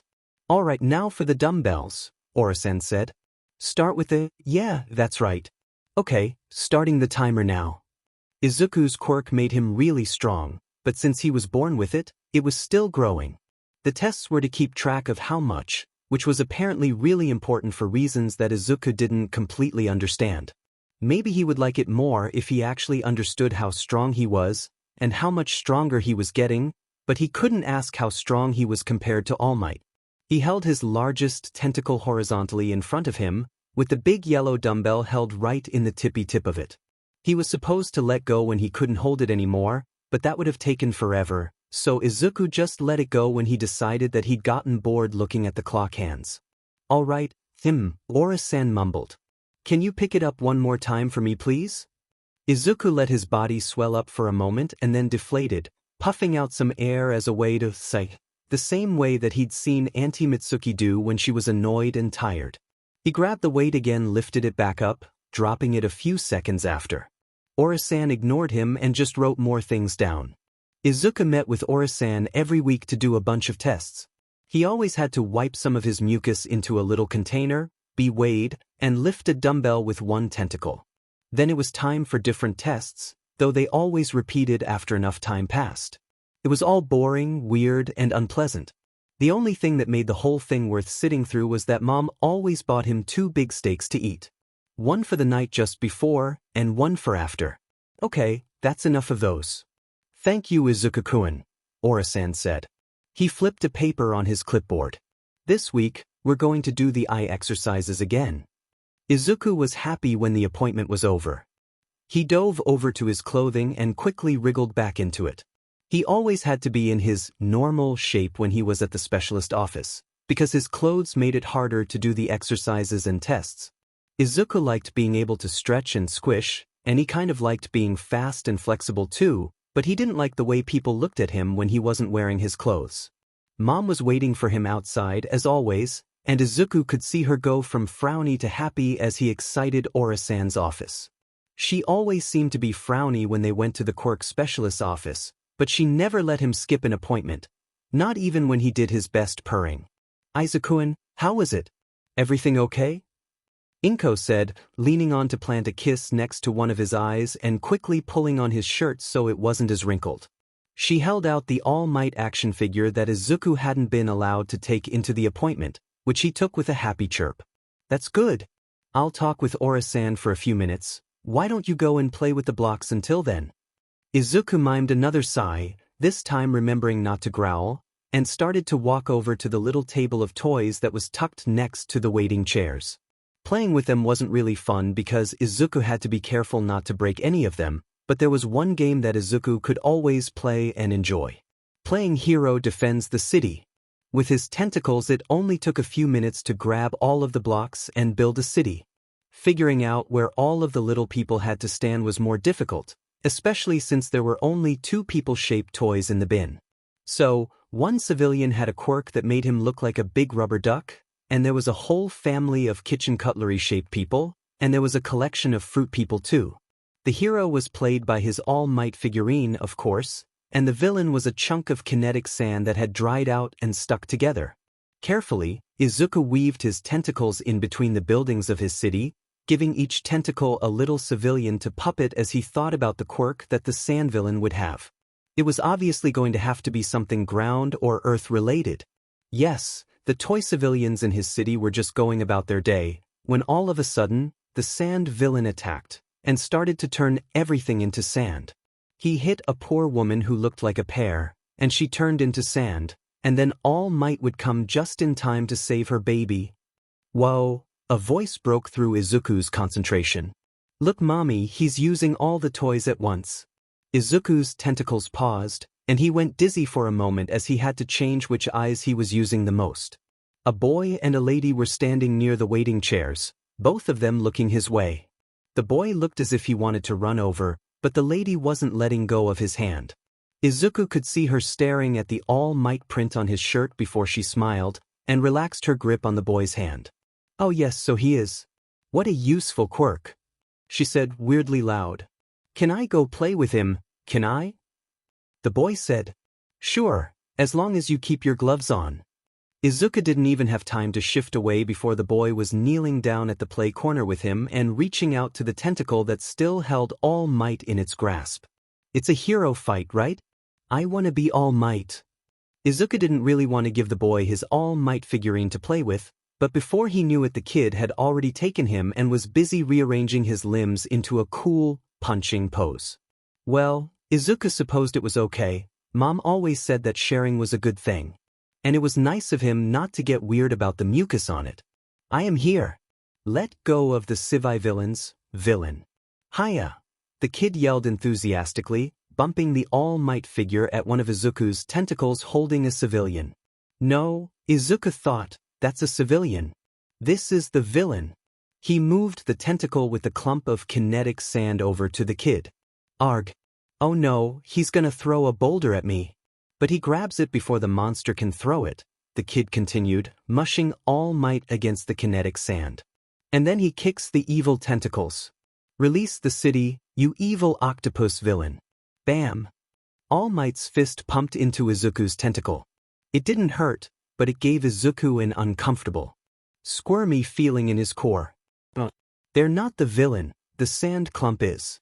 Izuku thought. His tentacles twitched without his say-so, and one of the block towers fell over.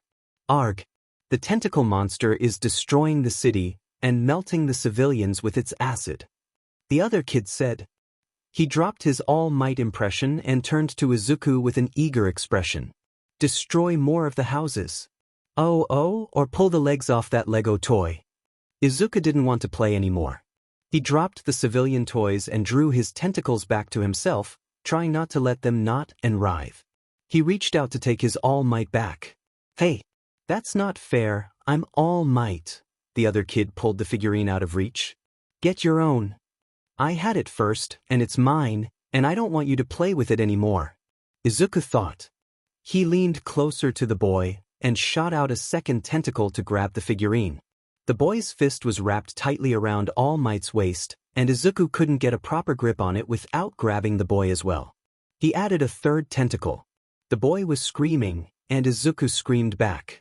All Might was his.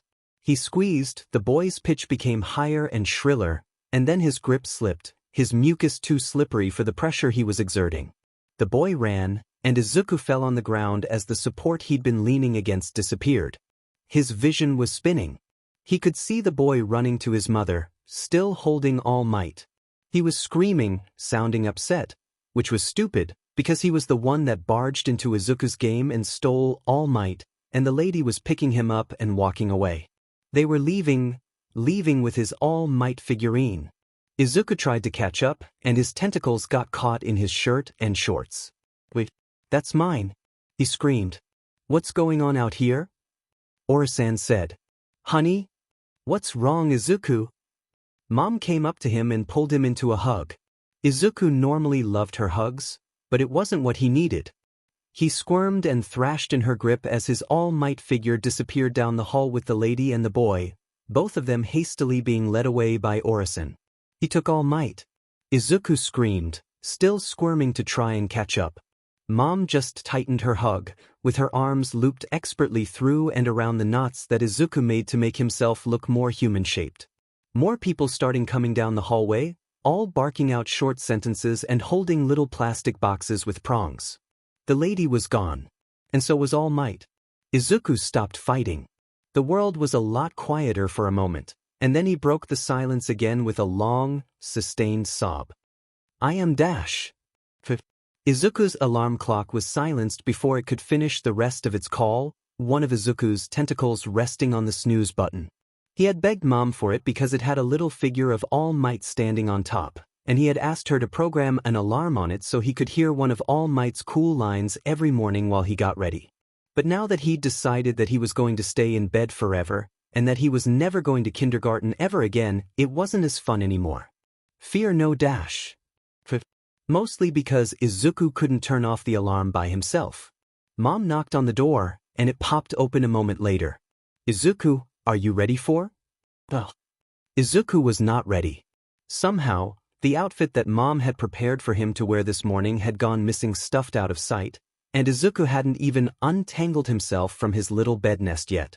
In fact, he had wormed his tentacles down past the mattress to hold onto the slats of wood underneath, while twisting his body around his blanket until he looked like a big knot of fabric and meat. The little inbuilt hooks and loops that Mom had hammered into his bed frame and sewn onto his blanket to prevent this exact tangling had mysteriously all failed this night. Mom grabbed the little stool and sat down next to Izuku's bed, reaching down to pet the tentacle that was holding onto his all-might alarm clock. Rescue with a smee dash. Mom smiled and lifted his tentacle off the clock, pressing a nail onto the thin button at the top that turned off the alarm. Izuku pulled his tentacle back into bed and knotted it through his others. "It's not forever, Izuku-kun," she reminded him. "Just until we get the flashcards designed and shipped in. It shouldn't take too long, especially not since we're meeting the Aura-san every day now." Izuku chewed miserably at the reminder and tightened his grip on his bed until he could hear the wood starting to split. "Did you think about whether you'd prefer to wear the shirt or the wristband?" Izuku preferred wearing neither, and he let out a little hiss-click to signal that. Mom was smiling, but she looked sad and worried underneath it. "You don't have to go back to kindergarten if it's really that bad," she said, but Izuku could hear the "but" coming from a mile away. "But when you start primary school, you'll have to wear either the band or the shirt." Izuku knew. After that stupid boy had stolen All Might, and everyone had started yelling and staring, he and Mom had gone back into Aura-san's office to talk. He hadn't understood anything they'd been talking about, he just knew that Mom and him had to come back the next day. On that next day, Aura-san and Mom had done their best to understand what had happened using yes and no questions, and then they had argued and talked over papers for a long time. Explained that Izuku had scared people again, and that it was a problem that he couldn't communicate with people. Izuku had objected to that. He could say yes and no with his tentacles just fine. But apparently that didn't count. The mom of the boy that had taken his All Might toy had thought that Izuku was going to really hurt her son, which had made everybody panic. Aura-san was trying to be nice about it, probably because he didn't want to make Mom mad, but Izuku could tell what he was really saying. Everybody had started to panic because the people here already expected Izuku to hurt someone. Because he looked scary, and because he could lift the yellow dumbbell with one tentacle for forever, while Aura-san had to lift it with both hands and had to drop it after a minute.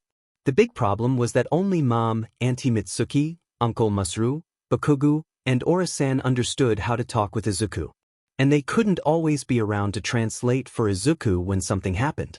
So, Izuku had to learn how to write so he could talk to people.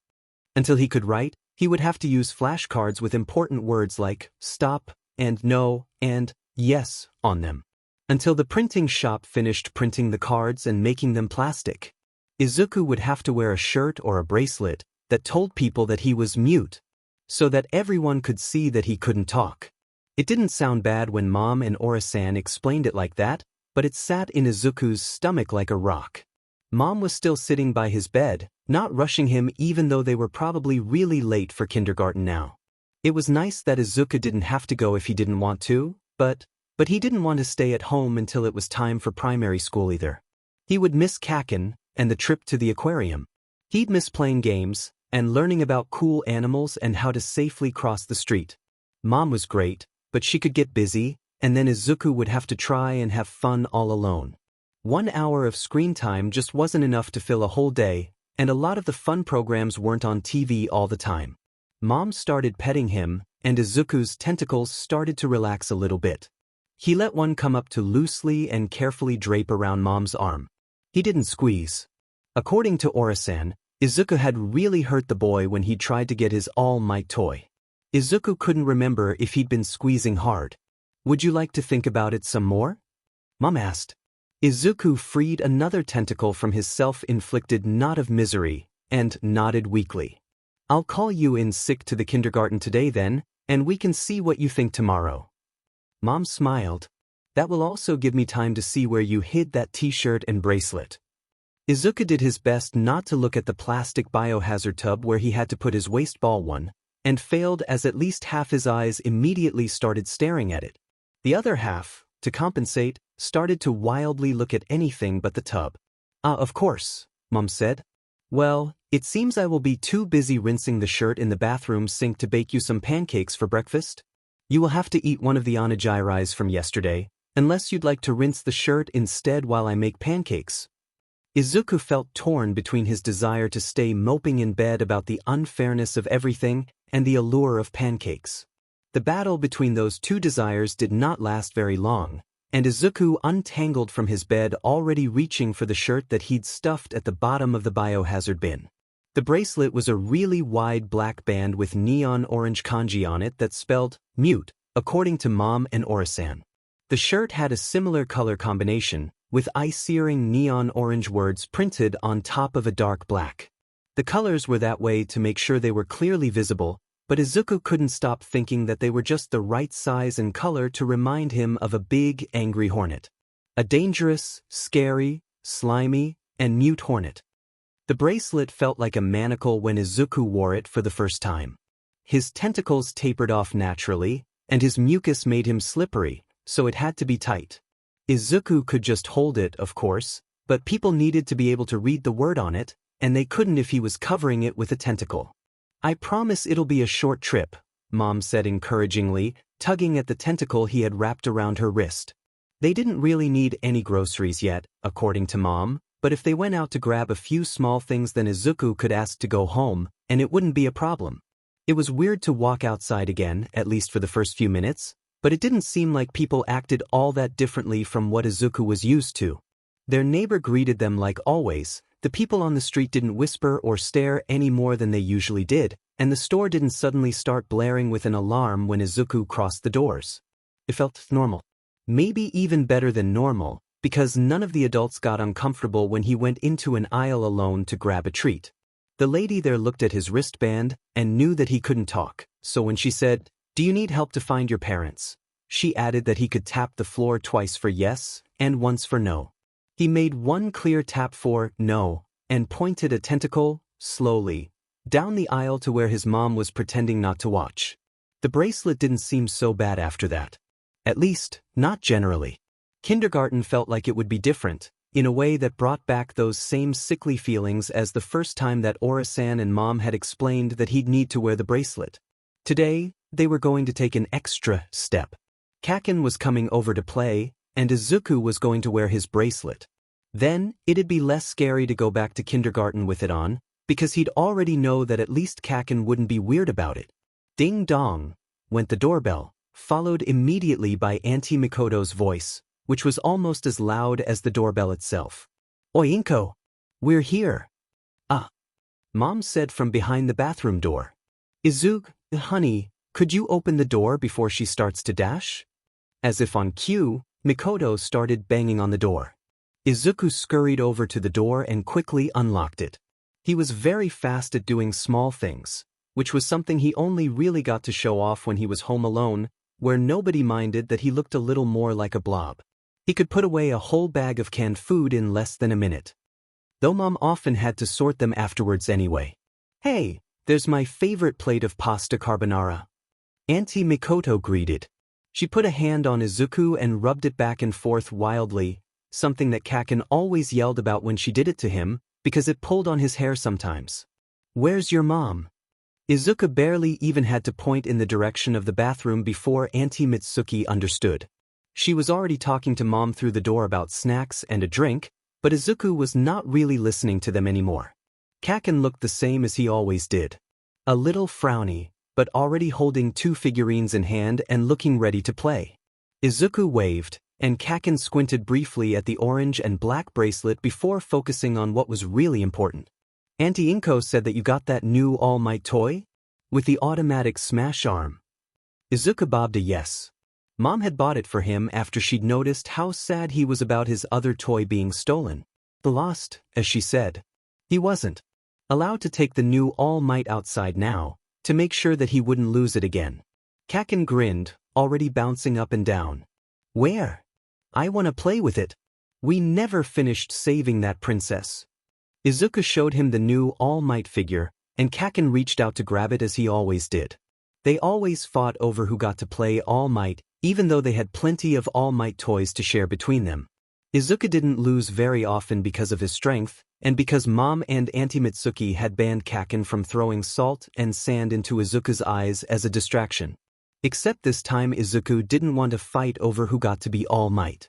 He leaned back when Katsuki started reaching for All Might, and let go of the figurine almost before Katsuki had wrapped his fingers around it. "Give dash." "Huh," Kaken said, sounding bewildered at his sudden effortless victory. If Izuku could talk, he would have explained. He didn't really like this new All Might, because every time he looked at it he remembered losing the other All Might. And the screaming. And the really long day at the Quirk office, where they had to eat a weird dinner while away from home. Instead, he just let Kaken have All Might, and picked up one of the other toys to play with. "You're weird today," Kaken wrinkled his nose for a moment. "You don't like All Might anymore or something?" Izuku shook his head, and his tentacles squirmed helplessly against the floor as he tried to think about how he could tell Kaken about what had happened. He just settled on showing how excited he was to play again by grabbing more toys for All Might to fight or save. Kaken almost seemed a little angry, but that disappeared soon after they started playing. They used the soundtrack from an official All Might Storytime video to give their scenes cool background music, and had All Might chase the evil pink bunny villain down between tons of high buildings, which were represented by a kitchen trash can, the coffee table, and 2 cardboard boxes. It was a really fun day, and Izuku forgot all about the wristband. They had snacks, they watched an extra-long episode of All Might's animated show, and they had yummy stew with real meat and ice cream for dessert. Once Auntie Mitsuki and Bakugo had gone back home, it was bedtime for Izuku. He brushed his teeth, Mom helped him to brush spots he might have missed, and then she tucked him into bed. He was even sleeping under his favorite All Might-themed bedsheets. Mom promised him a bedtime story, and then she walked over to the closet, where she kept all of his bedsheets and clothes. Izuku already knew what she was going to ask when she looked back at him. "Would you like to go to kindergarten tomorrow?" Izuku thought about it, and bobbed a tentacle in a careful yes. Mom smiled, and laid out his outfit on the coffee table desk. "Then I'll lay this out for you. It's not a promise, okay? You can always change your mind." Izuku squirmed happily under his blanket, and nodded a firmer yes. With a quick tentacle he pulled at the stool that Mom always sat on when she told bedtime stories, while another one shot over to the shelf above his bed. There was a little crack as he pulled his favorite storybook off, probably from the dried mucus that tended to stick all of his books together if he wasn't careful drying them. "A bedtime story? Oh, aren't you tired enough yet from today to sleep without one?" Mom teased, already sitting down and taking the book from him. It landed in her lap with a heavy thunk. "I think I can already guess which one you want. Does it start with rescue and end with dog?" Izuku rapidly drummed his tentacles against the frame of his bed, and started finding the best listening position in bed. He disappeared under the blanket until only a long part of himself with an eye on it was popping out on one side, just like how he'd seen kids on TV sleep. There once was a brave little dog. Things were fine again. Izuku could tell that he was still scaring people, but the bracelet was like a magic trick for the adults. He showed it to them, and they got nicer, and they asked questions that he could answer better. The kids at kindergarten, it didn't really change much of anything, other than that someone said that it looked like a dog collar and started making woof noises at him until Kaken told him to shut up. After the All Might Thief event, Ora-san had offered the idea of giving Izuku a tablet or smartphone with a soundboard on it, but that idea had been dead in the water from the start. Izuku and electricity had been a thing for as long as Izuku could remember. Every time he touched a touchscreen, his tentacle would start to tingle in a really funny way, and then the battery would drain to nothing in a snap second. Mom still kept her phone and tablet in a cupboard with a lock, as a holdover from when he was still a baby and always trying to touch them. Nowadays, whenever she caught him trying to grab her phone or he asked if he could drain the battery, she'd start telling the exact same story. "You once tried to put your tentacle into one of the wall sockets and scared me half to death, you know? I'm still so relieved that Hisashi got all that baby-proofing done before." Well, before he went to America. Izuku didn't really remember doing that, but he could see it. The urge still gripped him from time to time, but he had to just be satisfied with draining the battery from Mom's old phone instead. So, No tablet or smartphone with a soundboard. And the few phones that did come with buttons big enough for Izuku to press generally didn't have access to apps or custom programs. Since Izuku's quirk fell under some kind of law for people who were hindered by their quirks or mutations, he was going to get a customized soundboard with buttons. Except that would take a little while to build, and Izuku needed to have something to communicate with if he didn't want to wear the bracelet or the shirt. And so, Izuku got a ring binder of laminated cards with different pictures on them. There was a big set of emotions, like surprise, happiness, sadness, anger, and tiredness. There was a picture of food, one of water, and one of candy, but not one for meat, which was a little annoying. Izuku liked sweets plenty, but he so rarely got to have meat, and he always had to get rid of his extra mass after he'd had too much. Izuku didn't think he'd ever have too much meat. There was a card with Mom's phone information in case he got separated from the kindergarten, which was kind of redundant, considering Mom had given him a necklace with her phone number on it on the first day of kindergarten. Then there was a card with a big toy depicted on one side, and a bunch of smaller images on the other side that showed people playing together and playing alone. There was a card for home, there was a card for the bathroom, and there were a bunch that Izuku had no idea what to do with yet. The card he got the most use out of was the card that replaced his bracelet. It didn't have the same hornet-like colors, and according to Mom and Ora-san, it also had some hints and tips on it to help any adults to ask the right questions. So now Izuku had a way to communicate, something that should have been a huge game changer, which was instead strangely underwhelming. The kids in his kindergarten class didn't really want to wait for him to look for the right emotion card to hold up, and Izuku could already communicate the gist of his feelings through body language. Tentacle flailing was happy, muang was sad, and hissing was angry, as growling was too aggressive. So most of the time, Izuku didn't bother with the cards. Pictures weren't enough to communicate the more complicated ideas, and while he had some cards with actual words on them, only the adults could read them. Except with adults, Izuku could just show the adults the How to Ask Me Questions card and they'd figure it out on their own. No word cards necessary. Izuku didn't like the cards very much. He'd thought that they would be so helpful, but instead they were just extra weight he had to lug along, just in case he needed one of the gazillion cards to explain something simple to a stranger. The laminating plastic always poked him while he was moving, the ring bands pinched him, and his mucus made the sheets stick together so it was hard to grab the right one quickly. He couldn't wait for the soundboard to be finished. He'd even be able to pick a voice for himself. But even though the cards were mostly useless, they did open up some important opportunities. Like the ability to say something himself, rather than having someone interpret him and saying the words. Like the ability to really, actually apologize, on his own, without the teacher or Kaken or Mom adding their own words to it. Now, with his cards, Izuku was going to apologize to Ami-chan in person. He'd tried to do so before, but she just started crying, and Kaken and the other kids always came to ward him away whenever he tried again. Izuku had looked through all of his cards to pick out the best cards, settling on one of a sad face, and one with a businessman bowing. As a bonus, he had asked his mom to help him buy and wrap a present for Ami-chan, which he'd kept in a plastic bag so that none of his mucus could get on it. He'd picked an action figure of a really cool and pretty water-themed hero, Miss Merquatic, and she could blow bubbles if you filled her tank with soap water. He'd wanted to give Ami-chan an All Might, but Mom had asked him if that was something Ami-chan liked, or if it was just something Izuku liked. It had been that last thing, and after some thinking Izuku had picked something different for Ami-chan. Girls like Ami-chan liked pretty and glittery things, right? He planned it all out, to make sure nothing could go wrong.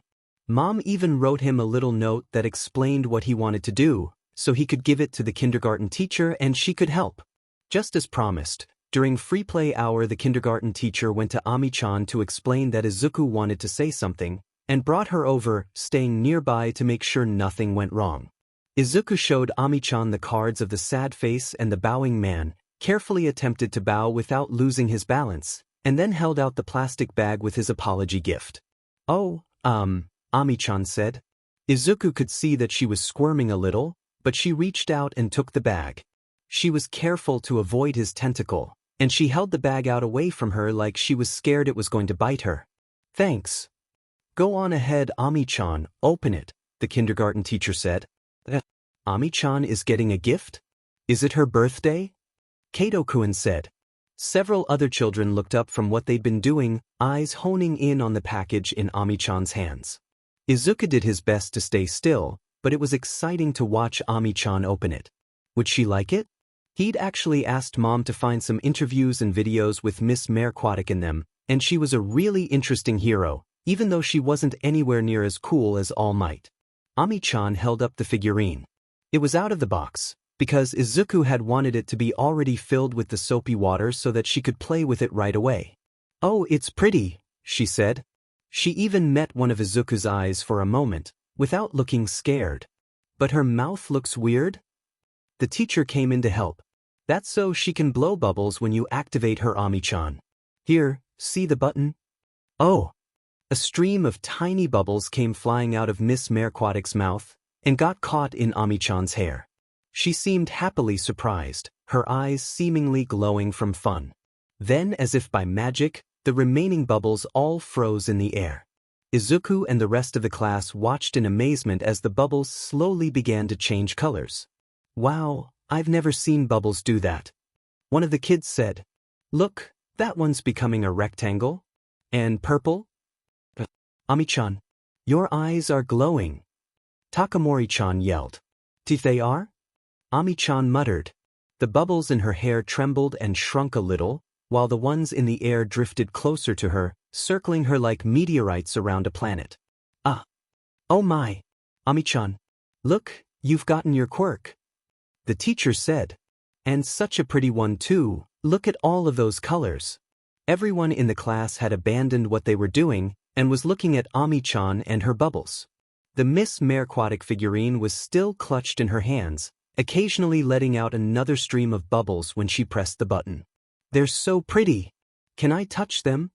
Takamori-chan said, eyeing a blob of golden foam that drifted somewhere around Ami-chan's shoulder. No, nobody touch the bubbles for now, they could have some strange effects, the teacher said quickly. She was crouching next to Ami-chan and had carefully taken Miss Merquatic from her. Ami-chan, can you tell me what your bubbles do? Ami-chan looked different from all the other times that Izuku had seen her. She was normally all small and hunched in on herself, looking at the floor or her hands, but now her eyes were wide open and practically sparkling with wonder. She waved her arms, and the bubbles briefly seemed to follow an invisible trail through the air before they started orbiting again. They're pretty, Ami-chan said. They move where I tell them and...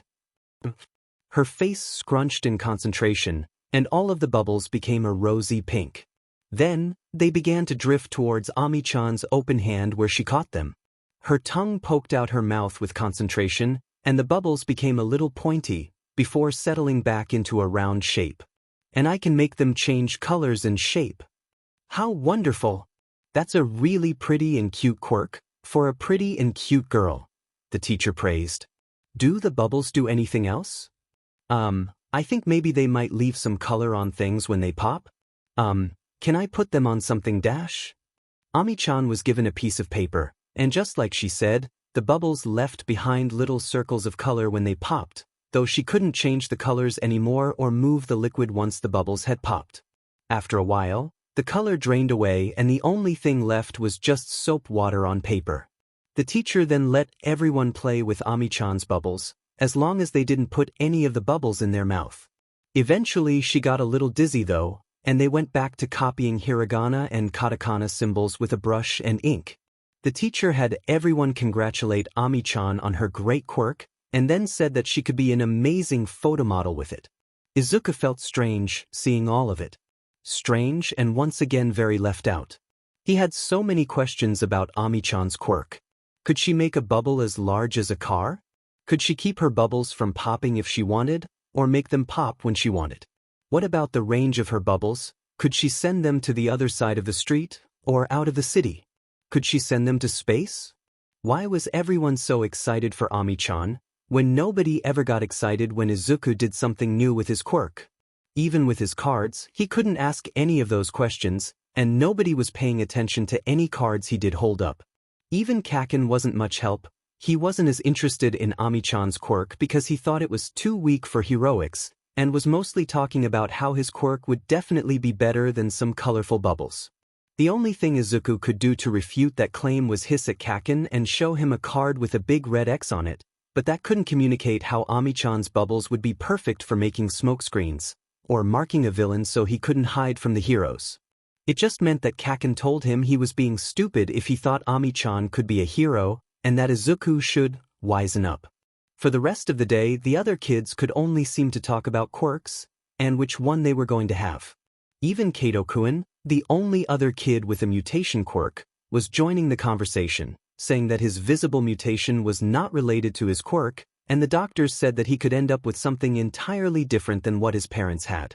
He was very adamant about it, just like how the other kids were very adamant that he was going to get one of his parents' quirks. You just don't want to have a stinky quirk like your mom, Takamori-chan said. Or your dad's weird peeling quirk. It's not a stinky quirk. It's musk, and it's used in lots of perfumes. Kato-kun shot back, covering up the scratchy patch of pink scales that decorated the end of his jaw. He didn't refute his dad's quirk being weird. I'll definitely get my grandpa's laser pointer quirk. It was only one of many conversations like that, and Izuku was quiet when Mom came to pick him up from kindergarten. Hey honey, Mom said, using a hand to tilt his head so she could plant a kiss on his head instead of an eye. How did it go? Did she like your gift? Izuku's tentacle twitched towards his ring binder of cards, and then thought better of it. He nodded yes with a tentacle, even though he wasn't actually sure if she had. His apology to Ami-chan had gone completely forgotten with all the excitement of her getting her quirk. Even Ami-chan's fear of Izuku seemed to have gone away a little, though he was pretty sure that it didn't have to do with his apology. That's good to hear. Were you happy with how it all turned out? Izuku really should have shaken a no with his tentacle, but then Mom would want to know why, and he didn't want to go through all the yes and no questions that'd be necessary to explain what had happened. And Mom got worried whenever he stopped answering, and then they'd have to go to the quirk specialist office again, and Izuku was done with that for today. Done with questions, done with the quirk office, done with quirks, and done with his stupid cards. He bobbed a yes, while two of his smaller tentacles played with one of the plasticized cards until it bent and tore. Ami-chan getting her quirk changed something in kindergarten. Izuku thought that maybe he was just imagining it at first, but people were treating Ami-chan differently than before. There was a sense that she was grown up now, and it wasn't just the other kids that seemed to think that way. The teachers treated her differently too. She got called on more often in class, and didn't get praised for putting her shoes on by herself anymore. Ami-chan herself had changed too. She no longer stared at the floor all the time, or hunched her shoulders, and she had a little bubble blower with her that she used to surround herself with sparkling clouds of superfine foam. She wasn't technically allowed to use her quirk without a license, but nobody seemed to care unless she interrupted an activity. Even then, she was usually invited to find ways to use her quirk to make the activity more fun or engaging for everyone. She was very popular all of a sudden. Everything on the playground was suddenly about quirks. Even games like tag or hide and seek suddenly involved quirks, usually stuff like the seeker yelling that all the hiders needed to come out because they had an echolocate quirk and they technically already found everyone. Some kids came to kindergarten with stories from their parents, all about the different quirks that ran in their families, and which ones they hoped to get. Izuku didn't like it. Partially because he couldn't join any of the discussions, but mostly because he already had a quirk, and nobody was telling him anything about how cool and useful it was. Takamori-chan got her quirk next. She awakened it at home and brought cupcakes into kindergarten to celebrate. She could grow plants from her hair, though she wasn't any good at flowers or leaves yet, so her hair always looked like she'd gone rolling in twigs and moss. It was another moment of strange change in the class, because where Ami-chan had become more popular, with all the teachers talking about how useful and good her quirk was, they weren't nearly as nice to Takamori-chan. Takamori-chan, hold on, you've got something in your hair, the teacher said.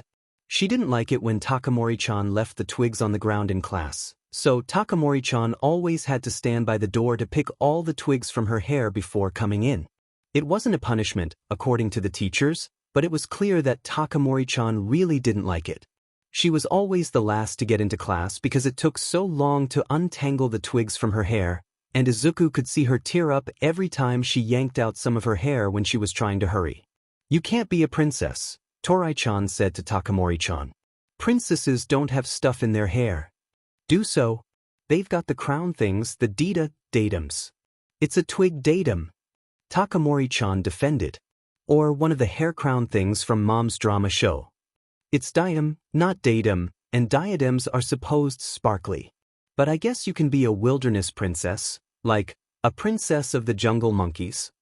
"But I don't want to be a monkey princess," Takamori-chan protested. "I want to be a proper princess, with land ownership and tea ceremonies and unicorns." "Then you need to stop putting twigs in your hair. It's dirty, my mom says." "It's not dirty, it's my quirk." "Well, then your quirk's dirty." Izuku had been playing on his own, practicing the few katakana he knew in the sandbox, and had gotten a front-row seat to Takamori's friendship with Torai-chan coming to an unceremonious end. Takamori-chan had gotten really red and blotchy at the insult of her quirk being dirty, and she'd yelled that Torai-chan would probably get a stupid quirk anyway. The teachers had interfered, and then they'd had a luong class-wide talk about quirk discriminate something, and how it was bad to treat people differently because of the quirk they had. Izuku thought it was a bit of a weird joke to make, because obviously people were treated differently based on their quirk. He tried to ask the teachers, but even his best efforts went undeciphered. Let me see. A question mark, a quirk symbol, his Y card, and an equals sign. "Do you have a question about what we talked about today, Izu-chan?" "Obviously. That's what the question mark card means."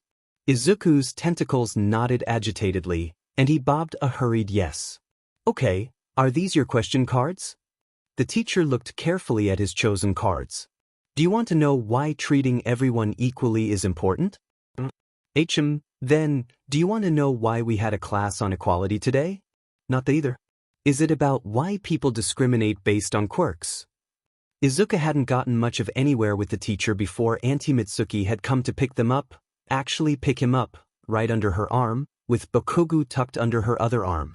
The next time he showed the teacher those cards, she couldn't figure out that he was talking about quirk discrimination at all. The class-wide talk about discrimination seemed to help a little, at least at first. The teacher had used the fight between Takamori-chan and Torai-chan as an example, and it had at least explained to everyone that it was really mean to call Takamori-chan's quirk dirty. But then Kato-kun got his quirk. He was the third in their class to get it, just days after Takamori-chan did, and it was again like someone taken a big stirring spoon to their class, messing up everything that was supposed to be normal. Despite the talk about discrimination, everyone treated Kato-kun differently after he got his quirk. Even more so than with Ami-chan, and way more than Takamori-chan. The teachers were almost being worse about it than the other kids. All because Kato-kun's quirk stank. Even Izuku could smell it, and his sense of smell was very weak. The patch of nerves responsible for catching scents sat somewhere at the back of one of his mouths, and he usually had to inhale a lot of air to smell anything at all. Which meant opening his mouth real wide, which usually scared someone because it showed off all the extra rows of teeth that lined his throat. Even Mom was scared of him when he did that. Izuku didn't mind the smell much. It was kind of novel to smell something so clearly without having to concentrate on it, and the smell changed a little bit with Kato-kun's mood too. But the rest of the class minded it. A lot. It didn't help that Kato-kun's quirk had a little bit of his dad's shedding quirk to it either, so the smell stuck to the things that he touched. Kato-kun suddenly didn't have any friends anymore. Or, maybe they were still friends, but they all refused to stand near Kato-kun or were holding their nose shut. Kato-kun himself started wearing different clothes that covered as much of his skin as possible, even wearing a big woolen hat and gloves while it was sunny. The teachers didn't say anything nice about Kato-kun's quirk either, not even a small comment on what kind of job he'd be good at. Kaken clearly noticed that too, because he tried to console Kaito-kun, though he'd maybe been a little too blunt about it. "You can always be a garbage man," he'd said.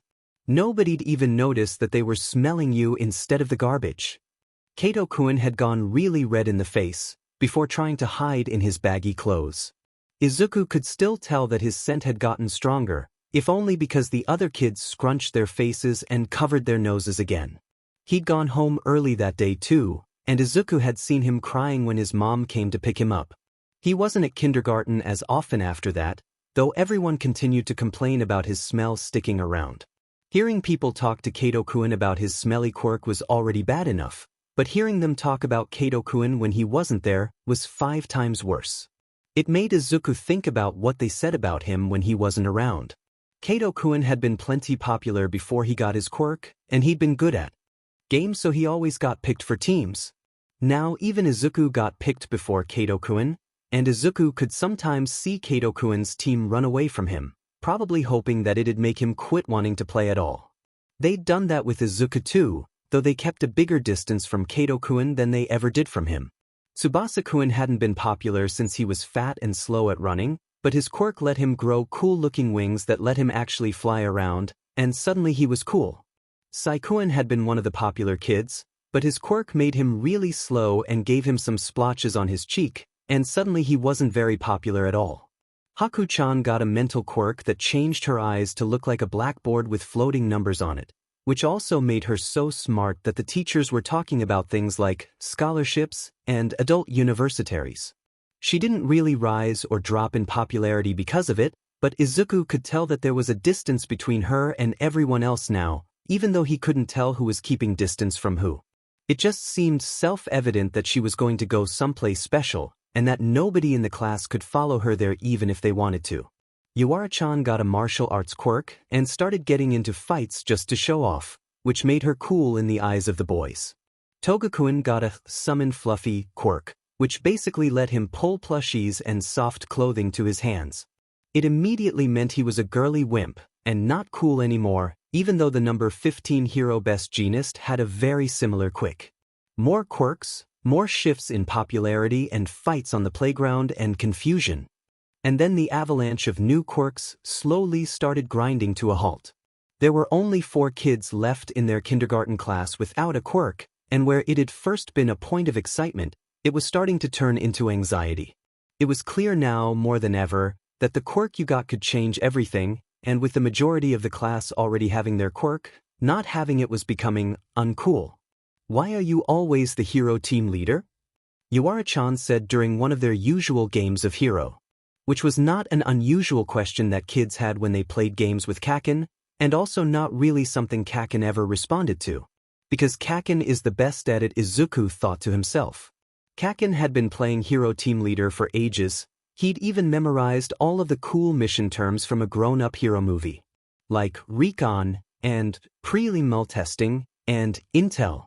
"'Cause I'm the best, obviously," Kaken said proudly. Izuku nodded in agreement. Yuara-chan wrinkled her nose. "But you don't even have a quirk. You should be a civilian, like Toga-kun." Kaken's proud smile dropped into an angry snarl. "I'm not a wimp like Togu, I'm gonna play hero whether you like it or not." That was usually where arguments with Kaken ended. He was strong like that. He could stand his ground like All Might and have people make way for him, without making them scared like Izuku did whenever he stood his ground. Except this time, people were taking Yuara-chan's side. And where Kaken could usually push someone over or shove them to get his way, Yuara-chan's martial arts quirk made her a lot stronger than him. He still looked like he wanted to try it, and Izuku loosely curled a tentacle around his ankle, just in case. "Well, I'm gonna be hero team leader whether you like it or not," Yuara-chan replied. And then, next game, Takamori-chan can be team leader. "Ah, really?" Takamori-chan said. She looked really excited. Izuku didn't blame her, she'd been playing villain and civi-villain pretty much every time, just like Izuku. "You can't do that," Kaken yelled. But they could and they did. Kaken hadn't even gotten his quirk yet and nobody knew if it was going to be a bad quirk or a good one, but already he was slowly dropping in popularity in the class, until eventually it was only Izuku that stuck by him during the breaks. Tsubasa had stuck around for a few days, but there weren't a lot of games you could play with 3 people, and the games they could play were kind of boring when Kaken always had to be the hero, and Izuku always had to be the villain. It made Kaken angry, and not very fun to be around.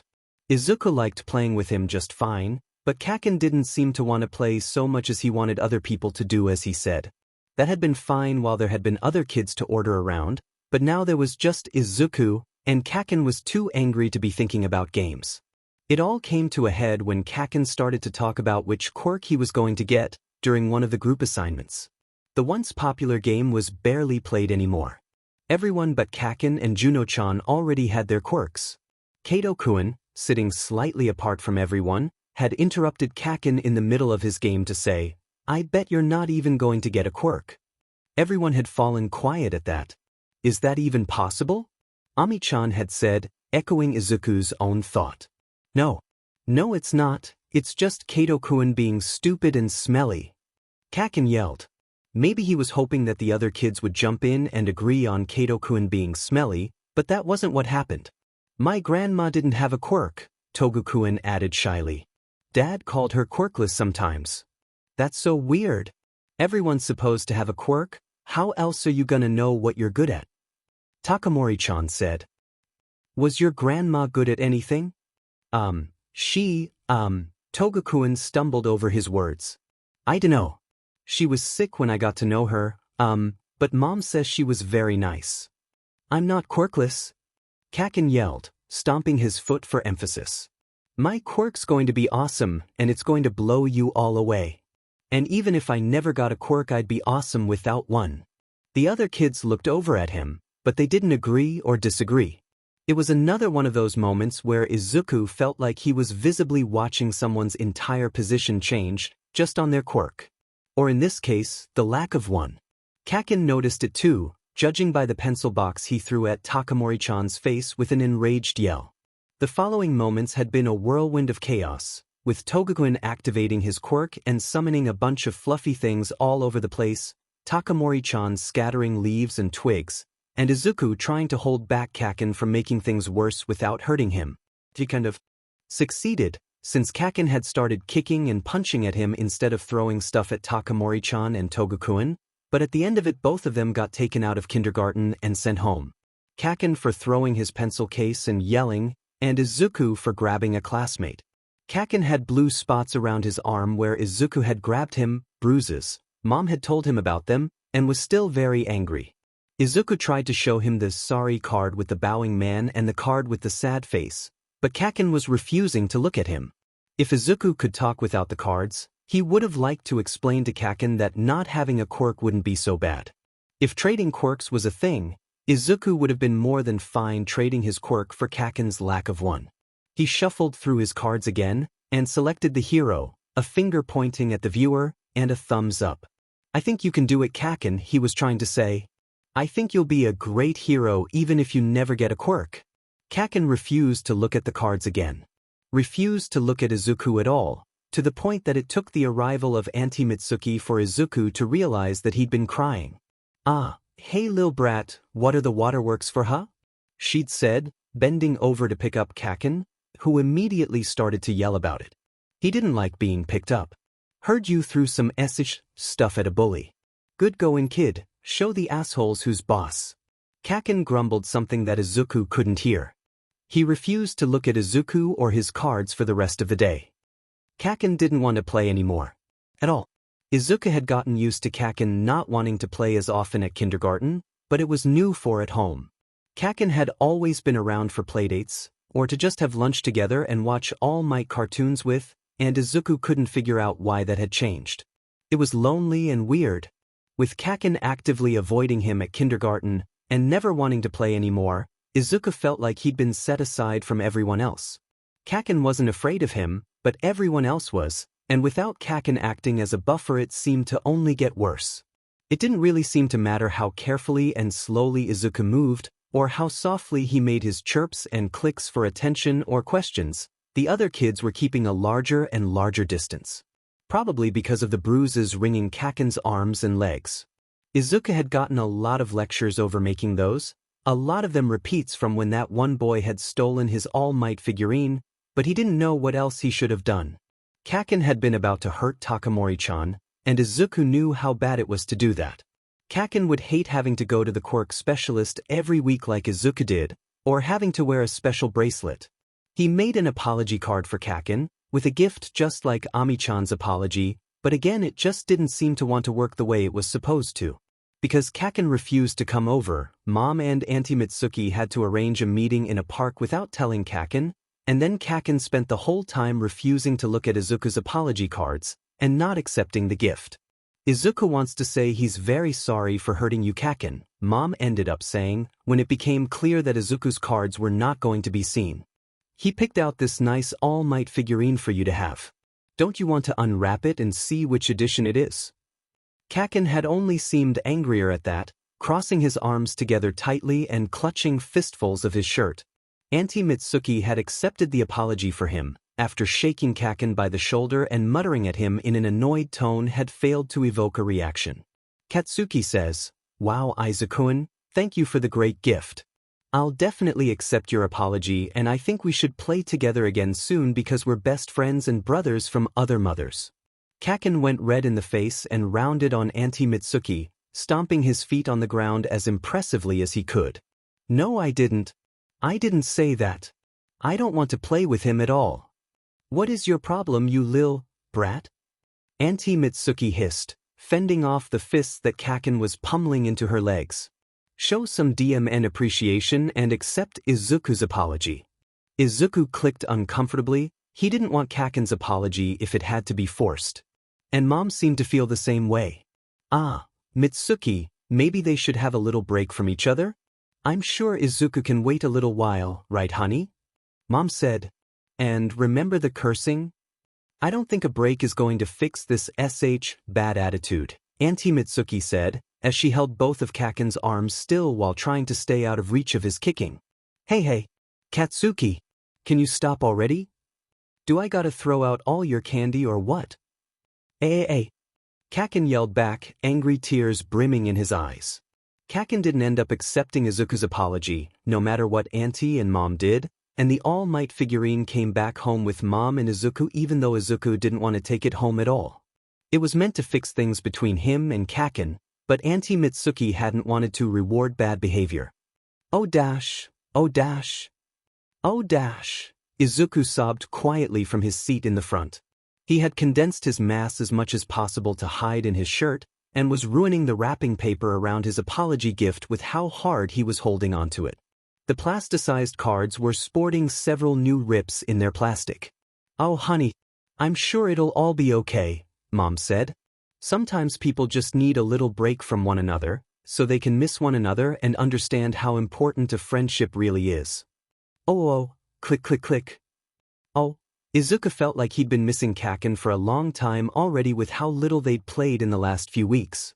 He tightened his grip on the gift, and then had to loosen it before he crumpled the cardboard. "It's almost winter vacation, and after that I'm sure Kaken will want to see you again," Mom went on. "You'll see." Oh. Izuku wasn't so sure. He'd never, ever, seen Kaken get that mad before. Not even that time that Izuku had snapped the leg off of Kaken's favorite All Might toy could compare.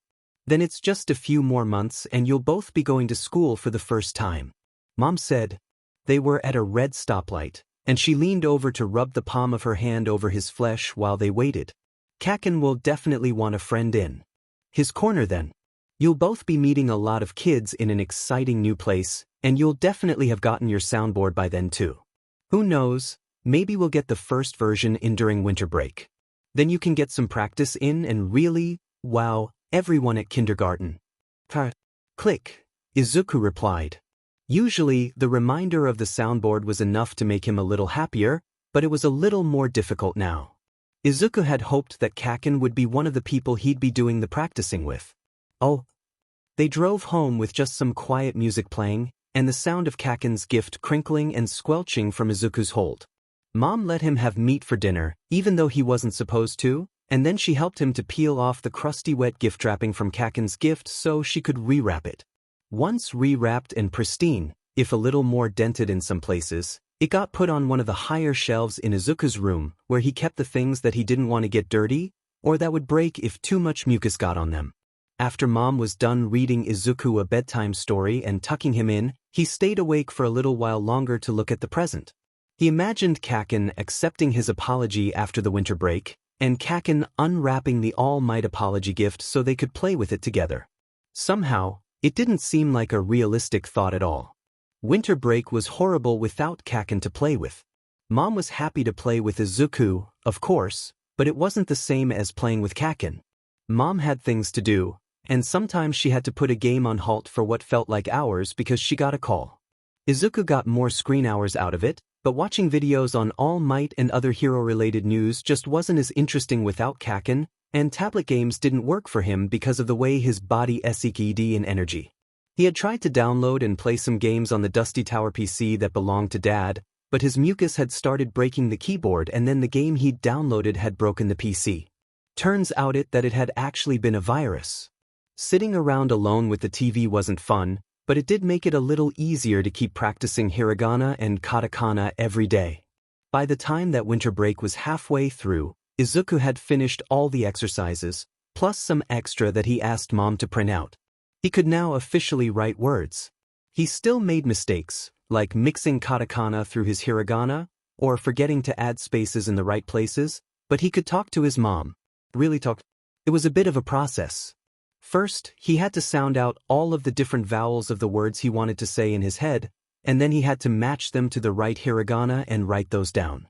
It was a lot easier to copy them than it was to come up with his own combinations, but it was so worth it. His first proper sentences had been very simple. Stuff like, I am Izuku, hello, and the one he was most proud of, I love you Mom. He was sure she knew that already, but it was different being able to really say it, and clearly Mom thought so too. She had started crying a lot while hugging him, which had made him cry too, until they both started laughing because of how silly it was that they were crying together. To celebrate, Mom had given him a big steak meal even though he wasn't supposed to have any meat for a few more days. Izuku had worried that it would get her into trouble with Ora-san and the specialist office, since they always made such a huge deal about Izuku becoming bigger, and then he'd realized that he could ask. That had really brought his mood up even more, though it still took him forever to think through all the sounds of his question and write it down. It helped that his practice book had a lot of words that he could copy, as well as some pages with pictures that helped him to remember which hiragana was tied to which sound. Izuku ate meat today, his latest masterpiece proclaimed. Izuku was not said to eat meat today. Is it okay? He'd had to cobble the word, supposed, together from scratch. Mom looked at the paper and sounded out the words. The sentence didn't sound quite right when spoken out loud like that, but when she answered him, it was clear that she'd understood exactly what he wanted to know, and that was all that really mattered. Oh, of course it's okay, honey, she pet one of his tentacles. When something good happens, we celebrate. And when we celebrate, we don't worry about food. Izuku nodded. He'd heard Auntie Mitsuki say something similar, though she had used a really different word instead of food. Calories or something like that? Izuku grabbed a piece of paper to write down a reply on, just because he could, and proudly held it up for Mom to read. It took Mom a little while to finish reading it. Maybe Izuku had smeared some of the letters, but then she smiled wide. Yes, good. And I'm thinking that we should definitely celebrate this wonderful letter. What do you say? Chicken, pork, or beef takeout for dinner tonight? Izuku took nearly 5 times as long to answer that question because he got too excited to keep his letters neat, but Mom deciphered it in the end. He did the same when Mom asked him to pick the sauce, and when the DLVY person was actually at their door, Izuku had prepared a big piece of paper with "Thanks for the food" written on it. He'd never actually gotten to do that on his own. It had always been Mom translating for the DLVY person, and it felt so different to do it this way. The DLVY person actually spoke to Izuku when he replied, "No problem, enjoy the meal." It was a small thing, but it felt so huge. Bigger than the bracelet, bigger than the flashcards. Izuku could finally say something. Writing was a great way to pass winter break. Mom couldn't always wait for Izuku to finish writing down a question, but if he wrote something down, she'd always read it by the end of the day. He had started to write questions down on small pieces of paper through the day, and organizing them from most important to least important. Whenever Mom had time, she would read them out loud and answer him, which usually created even more questions that he had to go and write down. It also made watching the TV better, because instead of watching all alone, he could write down what he wanted to say to Kaken, even though he wasn't around. Izuku had a lot of questions to ask Kaken. Was he still mad at Izuku? Did he try the new All Might cereal? What had Izuku done to make him mad? Had he gotten his quirk? Could they please go back to playing again? Had he seen the newest episode of Hand Blasters, with the cool new villain-turned-hero character? Was he excited to go to big kid school? Mom had told him that it would probably be a little while before Kaken learned to read, and that Izuku shouldn't get his hopes up too much, but Izuku thought it would still be a big improvement. The kindergarten teacher could read his questions out loud for him, right? Izuku was already learning to organize them, and to anticipate what kind of follow-up questions he wanted to ask, so it should only take a little bit of time. Through winter break, Izuku filled up a whole journal with questions before he started to lose steam. Not because he ran out of things he wanted to tell Kaken or anything, but because it was going to take a long time for anyone to read out all those questions. More time than the kindergarten teacher had, probably, and there was only so much he could fix by rearranging his questions. Well, writing to Kaken started feeling similar to when Izuku pretended to talk to Kaken in his head, kind of empty and painful. Izuku crossed through his latest attempt at a question for Kaken and thought hard. On the lines above, there were more crossed-out lines of questions that he'd stopped writing midway through. Some of the questions had been for his dad. A few for Ami-chan, Kato-kun, and other kids in his kindergarten class. It had been supposed to help, since it had helped a little with missing Kaken when he first started, but Izuku didn't really miss the other kids in kindergarten the way he missed Kaken. Still, there was one question he could ask them, which Kaken had already given a clear answer to. Do you want to come over and play? Oh, that's very well written, Izuku. Your handwriting is improving by the day.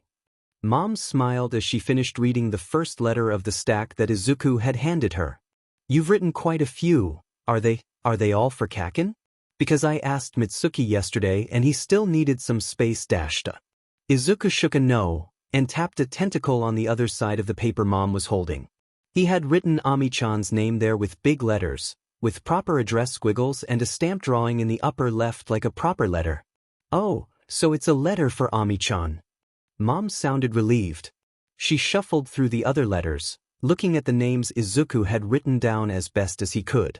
And Kato-kun, and Takamori-chan. What a good idea, Izuku. I really should have thought of that, but oh, never mind. I'll send their parents a message and see when they want to come over, alright. Izuku nodded a happy yes. It would be a little weird to have kids from kindergarten at home, but probably more fun too. They'd always played kind of big group games, but if they came over alone, then Izuku could get to know them like he'd gotten to know Kaken. And then they would stop being afraid of him, and they would want to play more, and then he wouldn't feel so bad about Kaken not wanting to play with him anymore. I'll hear back from the parents in a few days, Mom promised. She was taking photos of the letters he had written for the kids in his kindergarten, and sending messages with lots of tipping and tapping on her phone screen. Why don't you start thinking about what kind of snacks I should make for them when they get here? Izuku immediately set off to do just that, sneakily wondering how many meaty snacks he could put on the list by pretending they were someone else's favorite. None of the kids from kindergarten wanted to come over. It hadn't been so bad when the first few rejections came in. Ami-chan was visiting some family, and she wouldn't be back until the end of winter break. Kato-kun was sick, and Takamori-chan's parents were taking her with them on a trip. Next time, we'll plan something ahead of time so we know they won't be busy with something else, Mom said. Izuku wasn't sure if that comforted him. They had made plans with Kaken after all, and that hadn't stopped him from refusing to come over. So, at Mom's suggestion, Izuku had written new invitations for other kids from the kindergarten class. He didn't like them as much as the others, but they could still play and have fun. Anything was better than staying alone for all of winter break. Except they couldn't come over either. They also had family trips, or were sick, or were busy. It started to make Izuku wonder if they were telling the truth or not. Was Takamori-chan really taking a trip? Why wouldn't she have told everyone about it when it was show and tell? How come everyone was going on trips where Izuku couldn't come with, when Kaken and Izuku always went on trips together? Were they all going to the pool every day of the winter break? How many other places could there be where Izuku wasn't allowed? It just didn't make any sense. Why Izuku can't come with? He asked Mom. Several other attempts at trying to write his question were crossed out and smudged on the same paper, after Mom had admitted that she couldn't figure out what he'd written down. Sometimes it's not up to your friends to decide, but their parents, Mom said. They probably didn't plan to have someone else come along, so they didn't have room for you. Or I don't want you to go, since it'd be far away and I wouldn't be able to come along to take care of you. Izuku wrote a new question. Why everyone? Why everyone? Do you mean why everyone is taking trips?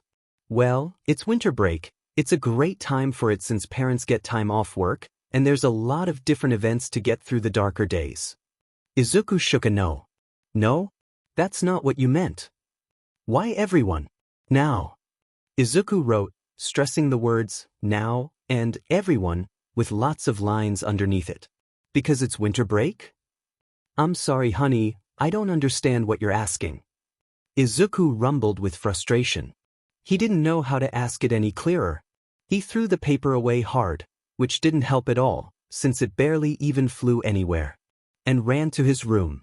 Once he was there, he tightened his grip on the pencil until the wood splintered and the gray stuff in the middle scattered over the floor in little pieces. He threw himself onto his bed and began to tangle himself up in the blanket until the fabric started making creaky noises and he had to stop. Mom didn't like it when he broke things, and Izuku had already broken a lot of things in the past few days because he'd been so bored. Izuku fumed in his bed for a few moments, and then decided that he didn't care because he was angry at Mom anyway. With a growl and a flex, he tore a big hole into the blanket and then stuffed one end of it into his mouth. It took just a few tosses of his head back and forth. He ripped apart the blanket until it was in tiny little pieces. He glared at the bits of fabric, and then started shaking slightly as he fought not to cry. Stupid!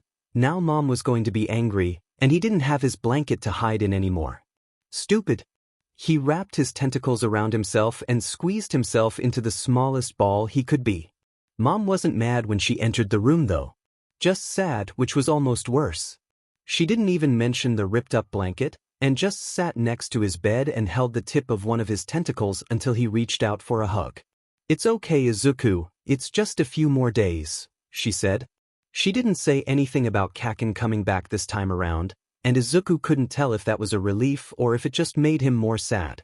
Just 7 more days. 7 days. How was he going to get through 7 more days all alone? Can we go to the park? Izuku asked. Or, well, wrote on a piece of paper. Mom took a little while before reading the note.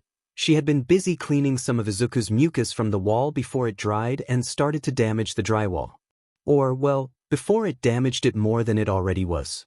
Oh well, I don't why see not? Though if you wanted to go there with Kaken? Izuku wilted a little, but shook a no with a tentacle. He pointed at the question he had written down, and then gestured to his mom and himself. Just Mom and me. Mom's eyebrows furrowed a little. They did that a lot, and then she nodded. All right, we'll go after I've finished this, okay?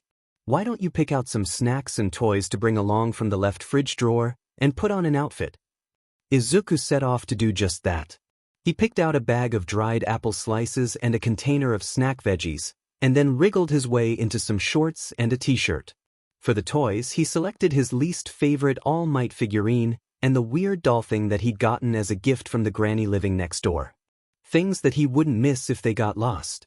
It had been a while since he'd last been outside. Last few times had all been to get groceries until someone at the store had told them that Izuku couldn't go inside anymore unless Mom carried him. They were unhappy because he'd left too much mucus around the last few times he'd been there, and the store had had to throw away some products that he'd touched. Izuku didn't mind. He liked being held by Mom or being given a piggyback ride, and he was plenty strong to hold on for a long time. But Mom had been very upset. Auntie Mitsuki had also been very upset when Mom had called her to complain, and since then, they'd been getting the groceries delivered to their home from a different grocery store. Izuku would have been okay with waiting outside too if he was too heavy for Mom to carry, but Mom didn't want that. She said she'd be worried about him. He wrung his tentacles together while he waited for Mom to finish cleaning, and thought about how much fun it was going to be to climb on the monkey bars, or swing on the swings and slide down the slides. Are you sure about this, honey? Mom asked. She kneeled down next to him and pulled at his shirt a little so it sat better. The neckline had been pressing right into one of his eyes. He used to really hate going to the park without Kaken. Izuku remembered. But Kaken wasn't here anymore, and Izuku was so bored and alone that he had secretly started chewing a hole in the wall behind his bed because he didn't want to ruin any more blankets. He didn't really know how to write that down without making Mom upset though. She really didn't like it when he broke things or used his teeth. Did you remember your bracelet? Yes, he had the bracelet on, and he had his notebook, and he had the stupid ring binder with the cards. Izuku held them all out for Mom to see. Well then, let's have a good time at the park, okay? Izuku wasn't sure if he could have a good time without Kaken. He had never really known how important Kaken was until now, how much he'd needed Kaken around to just have fun. But Kaken wasn't here anymore, and Izuku was starting to think he might not ever be here anymore. He'd had that thought late at night, while he'd been looking at the wrapped present for Kaken, and it had been paralyzing. Izuku needed a Kaken. Someone who wasn't afraid of him, who liked All Might just as much as he did, who knew that Izuku wasn't going to bite when he growled, and who understood what Izuku meant when he thwopped his tentacles on the floor. Kaken had helped to make everyone at kindergarten more comfortable with Izuku. Kaken had pulled him into the games. Izuku needed a person like Kaken. And if Kaken couldn't be that person anymore, then Izuku would just have to find a new Kaken. That, more than the swings and monkey bars, was why he wanted to go to the park today. Izuku grabbed Mom's hand with a tentacle and started wobbling out the door next to her while keeping his shape as human-formed as possible. Now that he knew how not to be scary, making friends probably wouldn't even be that hard. Izuku didn't end up finding his new friend in the park. He did his best, and his best had become really good with all the practice from kindergarten. But none of the kids at the park were like Kaken. They were alright, but in the same way that Izuku's classmates from kindergarten were, maybe even a little worse than that. They got all flinchy when Izuku moved too fast, they didn't like being near him, and they yelled or screamed when any part of Izuku touched them. It was upsetting, but Izuku had gotten used to that kind of treatment ages ago, and he'd already known that Kaken was special. He wouldn't just find another friend like him walking around. He just hoped that, even if he couldn't find someone like Kaken, he'd find someone at least a little bit like him. And, there were lots of kids at the playground all the time, so he just had to keep visiting and he'd find someone. Though Izuku wasn't sure he wanted to try again as much as he thought he would. It was getting late. The other children and their families had already left, the sun slowly going lower and painting everything in rosy orange colors, but Mom said they couldn't leave yet, because she had to stay to clean Izuku's mucus off the play material. She'd always done that. She carried a scraping knife, cleaning spray, and rags in her bag, but Izuku had never really noticed it before. Maybe because all the previous times, Auntie Mitsuki and Kaken had been there too. Auntie Mitsuki had helped with the cleaning while talking in her loud voice until Mom laughed, while Izuku and Kaken played around in the sandbox until their parents were done and it was time to go home. It had just been a part of going to the park, something that Izuku hadn't even stopped to realize would be different, now that Auntie Mitsuki and Kaken weren't coming along. Now Mom and him were mostly alone at the playground, with only the occasional passerby stopping to talk to her. Usually to say that they knew how much of a mess kids could make, and how Mom had to have it really tough, considering something. They didn't usually finish the sentence, but Izuku knew they were talking about him. While waiting for Mom to finish cleaning, Izuku played in the sandpit, since it was the only playground thing that his mom didn't have to clean. She had tried once, and then Auntie Mitsuki had started yelling until Mom had given in. "Every DMN cat in the neighborhood poops and psees in that thing," she'd said. "Let the kids slime it up. Hell, maybe that'll encourage em to finally put a lid over it at night." Izuku missed Auntie Mitsuki. He rolled his tentacles around in the sand, and lifted the slightly mucus-wise sand onto the formless lump he'd been half-heartedly building up. It was now a slightly bigger lump. He looked over to where Mom was busy wiping at the monkey bars. He would have liked to help and make it go faster, but he couldn't help clean without making it worse, and Mom was worried that the cleaning agent would poison or hurt him if it got mixed with his mucus. He'd wanted to ask if he could go back to the park again tomorrow, but then Mom would have to clean all of the playground things he touched again. Izuku could try to play without touching any of them, maybe, but then he could only play games like tag, where he never got to be, or hike and seek, where nobody came to find him and they just started up a new game without him. and he'd wanted to come here to use some of the stuff on the playground. If he wanted to sit alone or run in circles, he could do that just fine at home. Mom was finished cleaning. She waited a few moments before calling attention to it, instead stretching out her back and taking a moment to look at the sky. Izuku saw her face from the side, looking tired and not smiling for once, probably because she couldn't tell that Izuku was looking at her. She always had a smile for him, even when he knew that his quirk made him difficult to take care of. Izuku felt guilty for asking her to come out here. "Okay, Zu, I'm done," she called, indeed with a smile, now that she was looking his way. "Do you want to stay a little longer so you can finish what you're making?" Izuku shook a no. He hadn't been building anything. They had walked to the park, so they walked back too. The city looked different when it was night, and Izuku liked how the colors of everything changed from bright and clear to a grayish monotone in the darkness, only to become colorful again in the light of streetlights and lit-up advertisements. It was like one of those books where you could lift up a flap and look at what was behind it. "Did you have fun?" Mom asked. Izuku had to think about it for a moment. It had been fun to play on the playground equipment, but usually when he'd had fun, he felt happy afterwards. Right now, he just felt sad, alone, and kind of bad for making his mom clean so many things all the time. But he knew that that wasn't what she wanted to hear, so he looked up at his mom and bobbed a yes. Mom's smile was happy enough that Izuku felt his own mood lift just from looking at it. "I'm glad you did. It's really been too long since we've gone to the park. I should have thought of it sooner. I know you've been getting bored at home." Izuku was glad too, though he was still not going to ask to go to the park again anytime soon. Winter break had never felt so long. Had time ever passed so slowly? Izuku couldn't remember if it had. Mom had given him a piece of paper with a bunch of squares on it that represented all the days left in winter break. The one circled in red was the day that kindergarten would start up again, and the first thing Izuku did after waking up each day was crossing out one of the squares. There were still 4 squares left to cross off. Kr crack. For days. And Izuku was all out of things to do. He'd written down everything he could think of, twice over. He'd used up all the printer paper to practice his hiragana and katakana, and he'd called Auntie Mitsuki over the home phone so many times that he'd broken the phone line altogether, though Mom said that that had just been a joke from Auntie and that the phone lines were fine. Snap crack. So now, he was back to chewing on things, even though he wasn't supposed to. Chewing on stuff was really satisfying, though Izuku always felt a little weird afterwards. Mostly because it was like he stopped thinking while he was having a good long chewing session. The world slowed down, or sped up, until it was just Izuku and whatever he was chewing. The crunching noise going through his whole body was satisfying, exerting all of his power on something hard and unyielding was satisfying, and the feeling of victory when he finally broke what he was chewing on was really satisfying. He really wasn't supposed to chew on things though. Partially because it became really expensive to replace the things he broke, and partially because Mom said it was bad for his teeth.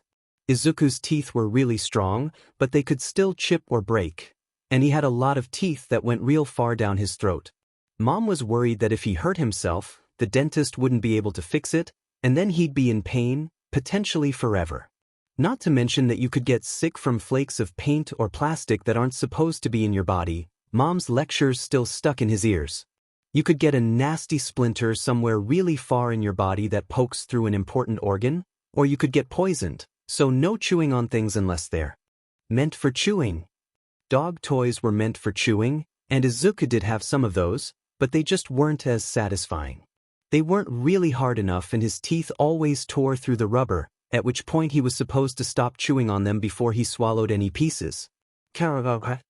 Mom would probably be really mad at him if she found out he'd been chewing on some of his old figurines instead of the dog toys. Playing with his quirk was one of the few things that Izuku could think to do that hadn't become completely boring yet. Some of the pages in his practice notebooks were on the different heroic things he could do with his quirk, and some ideas of how his quirk could potentially evolve to be better. It was just not something he'd actually spent a lot of time on, because his quirk either scared people or made a lot of work for his mom. His room was one of the few places where making a mess was okay. Mom still cleaned it every few weeks with the help of the people of the quirk specialist office, but not nearly as often as she cleaned the other parts of the house. The cleaning helpers wore plastic suits and had cool spray machines that they used to dissolve all of the dried mucus and unstick any waste balls that had gotten stuck in small places. It was over and done within just half a day, and then Izuku was free to do whatever he wanted in his room again. It would have been a lot nicer if his room wasn't also a little small. Izuku stretched. His biggest 3 tentacles reached out and easily reached the ceiling, the wall, and the wall on the opposite side of the other wall. The smaller tentacles could reach that far too, but only in one direction. It was the smaller tentacles that let him move really fast if he wanted to. They could think for themselves, and as long as Izuku thought right or left, they'd grab onto something and pull him in that direction. One time, in the playground, Izuku had yanked himself up on the monkey bars as fast as he could, with all his strength. He'd gone flying. It had been really cool and exhilarating, until he started falling and he realized he didn't know how to catch himself. The landing had been really disorienting as he'd almost landed on some of his eyes, and then Mom and some other adults had been screaming to skip over the lecture. Izuku had promised not to do that again. Izuku really kind of wanted to do that again, but he didn't have monkey bars in his room, and he couldn't really go outside without Mom. Using his tentacles to cling to the ceiling or race around the walls without letting himself touch the ground just wasn't comparable. He pulled his tentacles back to himself. Auntie Mitsuki would have let him fling himself from the monkey bars. Crack crack scrunch scrunch, scrunch. Izuku shuddered and spat out the remnants of what had once been a cartoon cat figurine. The pieces of it had finally become too small to be satisfying to chew on anymore, leaving him with the feeling of chewing on sand and a weird chemical taste that stuck at the back of his throat. At least with how small the pieces were, it wouldn't be hard to hide from Mom. He turned to his other toys and let out a sad sound. He had plenty of figurines left, but they were all Mights, and Izuku couldn't chew up All Might. He could continue chewing at the hole he'd been chewing into the wall, but it was already getting a little too large to hide, and his blanket would only last a minute at best. Without anything to chew on, the silence in Izuku's room felt even heavier. Still bored, he started thwopping his tentacles against the floor in the semblance of a beat. It was something he also wasn't supposed to do, because the noise traveled through the walls and floors and bothered the other inhabitants of the apartment building. It used to be that his tentacles thwopped all on their own, because Izuku had too many to mind all of them at once. During their sessions, Urasan sometimes asked him to try and keep as many of his tentacles as still for as long as he could. He called it a game, but it wasn't fun at all. It just made Izuku feel itchy to move, like all of the sitting still built up until he couldn't hold it in anymore. They also played some other games, like chase, where Urasan threw a few bouncy ball and Izuku had to catch them as quickly as he could, but that game was also not allowed in his room. Izuku, no drumming. Mom called from the kitchen, and Izuku stilled his tentacles. Izuku was almost looking forward to seeing Urasan again at this point. He was just that bored. He looked over at his toys again, and tried to figure out if there was any one of them that he'd be okay chewing up. Definitely not that All Might. It had been his first one. Nor that one, since it had that really cool pattern on the front from when he was briefly leading a whole superhero team. Maybe he really should just go back to chewing on the wall. Mom was going to be mad at him for that anyway. His eyes landed on the bin at the foot of his bed, where he had to put away his waste ball whenever he shrunk back to his allowed size. It was pretty full since Mom had been giving him more meat treats ever since his fight with Kakin, and several of the meaty blobs were sticking out of the top. The thing's lid had been an early victim of his chewing habit that had never really gotten replaced after, because it didn't serve much of a function. The ball didn't smell of anything, it didn't attract pests or flies, and Izuku didn't mind looking at them. His mucus looked way worse than the ball did. Izuku stared at the bin. Maybe he could chew on those? They looked fine, a little gummy on the surface, but still red and juicy underneath. He couldn't remember if he'd tried to chew on a waste ball before. They looked a little bit like meat and, like himself. Like it wasn't just steak, but a big ball made out of tons of his smaller tentacles all bunched together. Izuku had chewed on his own tentacles before, when he'd been small and his teeth hadn't all grown in yet. Mom had told him he'd been upset about having to stop when he got his teeth, but that he'd quickly forgotten it in favor of the chewing toys. But the waste ball. They weren't part of Izuku, they were just something he made when he got too large. Wasn't it logical that he could also use them to get larger if he wanted to be? He wasn't supposed to be any larger than what Ora-san recommended, but he could always just split off the waste ball until he was back to the right size. Nobody would have to know. And, well, Izuku was kind of curious how big he could get. Mom had never told him how big he'd gotten before he figured out how to get small again, and she didn't seem to like talking about it either, so, without moving from his spot on the floor, Izuku sent a tentacle into the bin and pulled out one of the waste balls. It was large, almost too big to fit in his mouth, and looking at it like it was food instead of something to throw away made Izuku really realize it was made out of meat. The whole thing. He'd never eaten a lot of meat at once. The biggest pieces he got to eat were as big as Mom's hand, on his birthday. All the other times it was small strips, or little nuggets, or thin slices, but this was... Izuku bit down, and tried to swallow, as was his usual way of eating. Except the ball was far too large. He had to bite down hard and shake wildly to rip off a piece small enough to swallow. Even then his first bite was big enough to fill his mouth, right down to his teeth at the very bottom of his throat. It was better than chewing on toys, and it was way better than eating small pieces of meat. It didn't have a lot of flavor compared to the meat Mom fed him, but this was about chewing, not taste. Squelch, squelch, rip, squelch, gulp. And gone. Satisfying. His tentacle was already bringing another one to his mouth before he'd completely finished swallowing. It was gone even faster, now that he knew how hard he had to bite and tear to get the chunks free. With the next one, he used his tentacles to squeeze the ball into an oval, until all the teeth in his maw had something to chew on, and he had to use all his strength to bite through. Then he took another one and another, until all of them were gone, leaving his tentacles padding around in an empty bin. Izuku grumbled with disappointment as he broke out of the chewing trance. His tentacles were still feeling around the container and the room as if expecting to find some more meat somewhere on the floor or between the toys, but Izuku could tell there was nothing left. He wanted to continue, but he couldn't shed the extra mass again without water.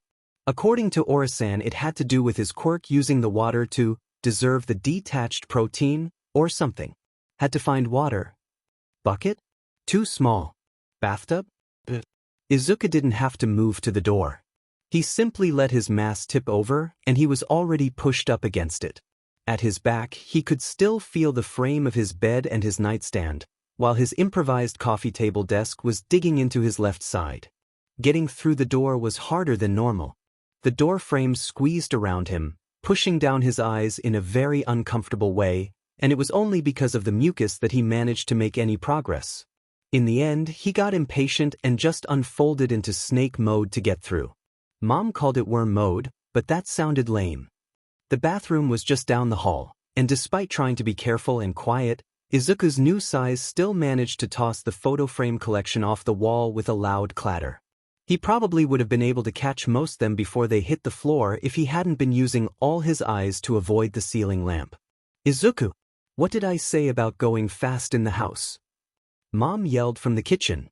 Izuku click-chirped an apology and rushed into the bathroom before she could come and see him. He didn't think she'd be mad that he got big, but he wasn't supposed to grow, ever. That was the whole reason he only got to have little bits of meat instead of a lot. He quickly started to fill the bathtub, and settled in as soon as there was a layer deep enough to start with. Getting smaller was a bit of a weird sensation, but Izuku was well used to it by now. He relaxed, and then he relaxed even more, until some parts of him were so relaxed that weren't connected to him at all anymore. If he focused, he could almost feel the mini tentacles on the detached pieces curl up and go to sleep, like they were all little Izukus on their own. When he opened his eyes again, he was small enough to fit in Mom's wok, with nearly all his bulk coming from his 3 main tentacles and his mouth. One of the ball was about twice as big as he was. He might even have to eat it in 3 bites instead of 2. Izuku couldn't have stopped the happy thwops of his tentacles if he'd tried, and a large splash water sloshed onto the bathroom floor as he dragged the first chunk towards himself and dug in. The only thing that could have made it better was if there was something crunchy in the ball to chew on as well. Next time, he should try to swallow an action figure and then become small. Then maybe one of the ball would have a crunchy surprise in the middle. Maybe he could ask Mom to buy some things just for that? And now he could eat just as much meat as he wanted without anyone getting upset, while also passing time. Izuku let out a happy noise, and gathered up the pieces he'd just detached from himself so he didn't have to waste time between bites. He opened his mouth, chowed down, and the world became nothing but just him, his body, his mass, and chewing. "Izuku, honey?" Mom said as she knocked on the bathroom door. "Are you okay?" Izuku unthawed from his trance slowly. Like always whenever he really got into chewing, he felt a little weird in a way he couldn't quite place, like he'd been sleeping. Some of his eyes weren't working, or, more likely, he'd gotten them folded under some of his smaller tentacles in his sleep again. Somewhere downstairs, a neighbor was yelling and banging things around. "Kara, click," he replied, slower than he usually would. The bathroom was dirty. It hadn't been that dirty when he'd come in here, had it? Why had he decided to take a nap in the bathtub? He hadn't been tired. "Can you open the door? You've been in the bathroom for a while, and there's water running out into the hallway." Mom sounded worried, but why would she be worried? Izuku reached two of his tentacles out to unlock the door. "Thank you, honey. Can you tell me why you locked the—" Mom stopped talking mid-sentence, and Izuku had a hard time understanding why. Her face looked weird. She looked a little different too, a bit small. Izuku jolted, his head finally reminding him that he wasn't supposed to be big. He'd forgotten to shrink to the right size. He quickly did so, having to guess at how large he had been before he'd started eating all of the meatball and then detaching them again. His tentacles flailed helplessly around the room as he frantically looked around for something to write on. "Hey, no need to be upset," Mom said, carefully stepping closer. Each of her footsteps made a splashing, sucky noise. Normally, she'd come in for a hug, but this time she stayed farther away, instead picking up one of his tentacles and pulling it against her chest. "I'm not mad." No, Izuku thought to himself, still trying to decipher why Mom's face looked so weird. Not mad, but scared? "Can you come out of there and tell me how you made that, honey?" Mom asked. "Please." "Kara?" Izuku blinked. "Me what?" Mom pulled softly at his tentacle as if to lead him away, and Izuku's tentacles moved automatically to help. He winded them around Mom's arms, and some around her torso, never the neck. Strictly forbidden, and followed her as she began to step back. There was a strange scraping, almost tearing sensation on the bottom half of his body, and he winced when some of his not-working eyes suddenly got flooded with light. The answer to his question came moments later. His previously blinded eyes got used to the light and stared down a large toothy maw. His own red flesh and tentacles sat stretched out over the entire bathroom wall and a part of the ceiling, like a huge colony of mushrooms on the side of a tree stump. At the edges, rope and limp tentacles were reaching into the air ventilation hole and sneaking down the drain of the sink.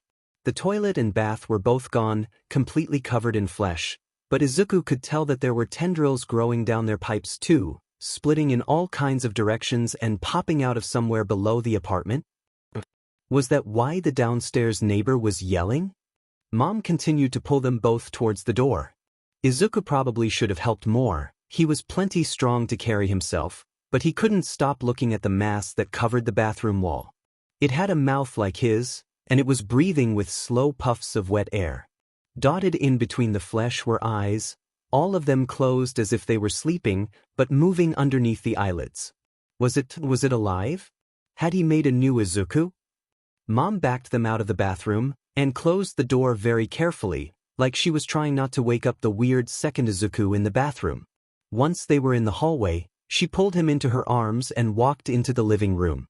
"Well, that was a bit of a surprise," she said. "Do you know what that was?" Izuku shook a careful no. "Are you sure?" Mom said.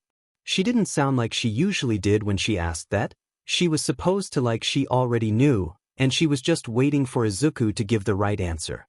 She wasn't supposed to sound like she was scared. Izuku curled up a little tighter. He didn't know if he had to say yes or no. That's all right.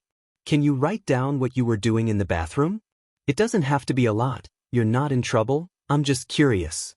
Mom continued to talk as she set him down on the couch and fetched a pencil and notebook.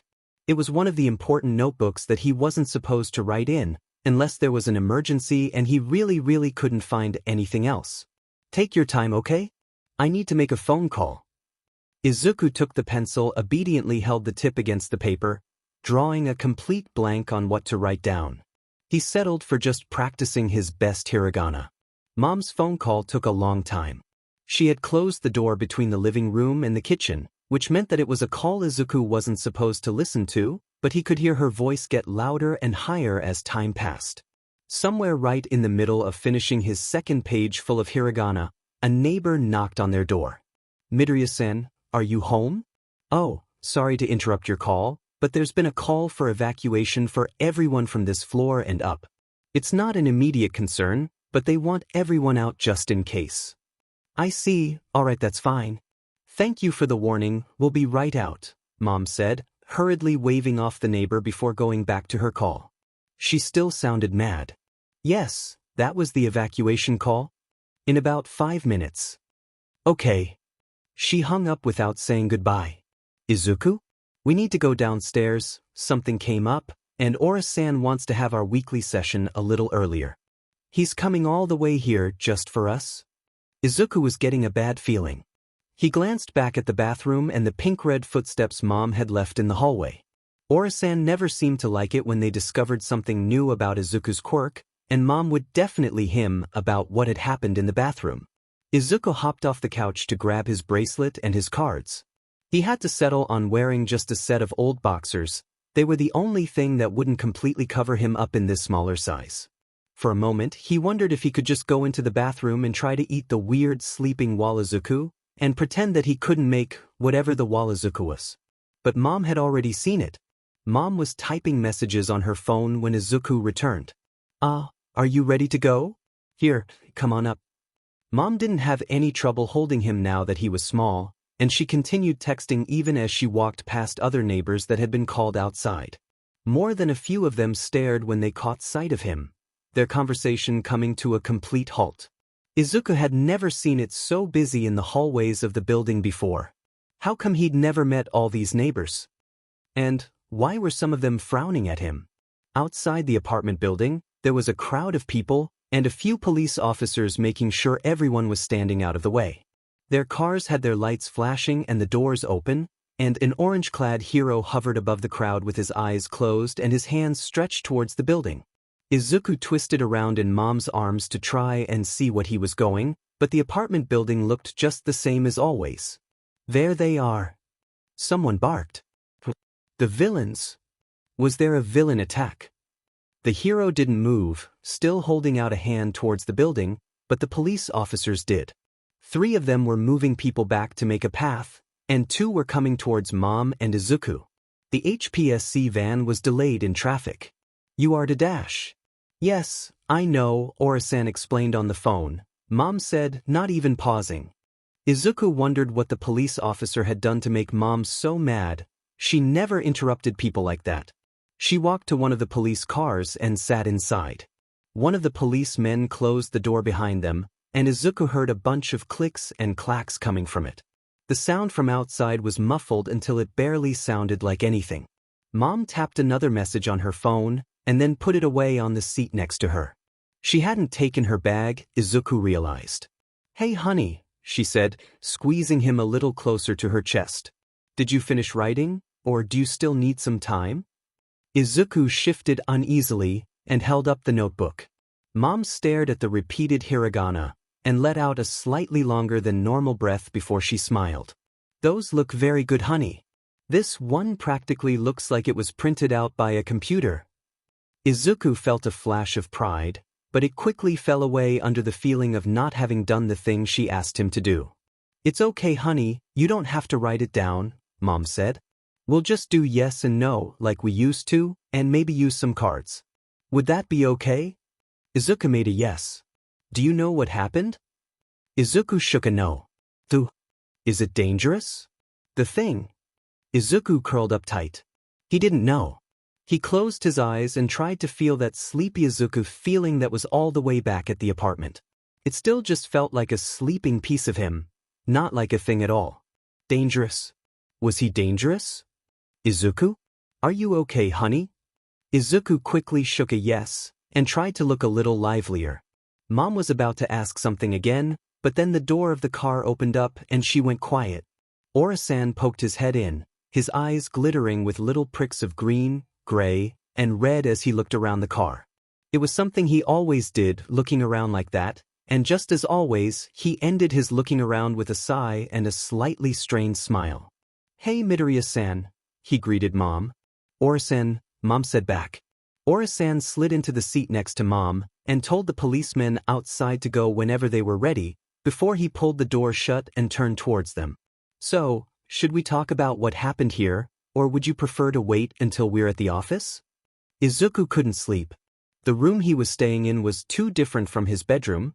It was different from any bedrooms that Izuku had seen ever, in fact. There weren't any shelves or windows, there was only one weirdly square-looking door, and the only furniture in there with him was a kiddie pool filled up with towels. It hadn't been there when Izuku had first gone in. It had been brought in with Mom when she'd come in to explain that he was going to sleep over for a night. "It won't be for long, I promise," she'd said, tucking him in with one of the towels. "Ora-san and I are just a little worried over what happened in the bathroom back home, so they want to observe you overnight." She had sounded off, a little like she got something stuck in her throat, but Izuku hadn't gotten the time to ask about it. Someone at the door had called for Mom, Mom had given him a kiss, and then he'd been alone in the big empty room. The lights had gone off not too much time later, leaving him in a big empty room of monochrome pixel Y gray. Izuku had never struggled with sleeping before. It had always been something that he could just settle down and do, like moving a tentacle or closing his eyes. Except it wasn't working anymore, and Izuku had no idea why. He'd fallen asleep in less comfortable places, and he'd fallen asleep while he was worried about stuff before too. The only thing he could think of was that maybe the second Izuku, back in their bathroom apartment, was doing all of the sleeping for him. He turned around in the towels, and tried to find the best way to lie down so he was comfortable. He played Ora-san's keep still game, because people were supposed to fall asleep from staying limp and quiet, but it just made him more antsy to move around. Then he decided to chew up a towel, just one, to see if that'd help. It didn't. He turned the kiddie pool upside down to make a sleeping fort. He ran a few laps around the room. He drummed with his tentacles until he remembered he wasn't supposed to, and then continued anyway, almost hoping that if he just hit the ground loudly enough it'd make Mom appear and scold him. It didn't.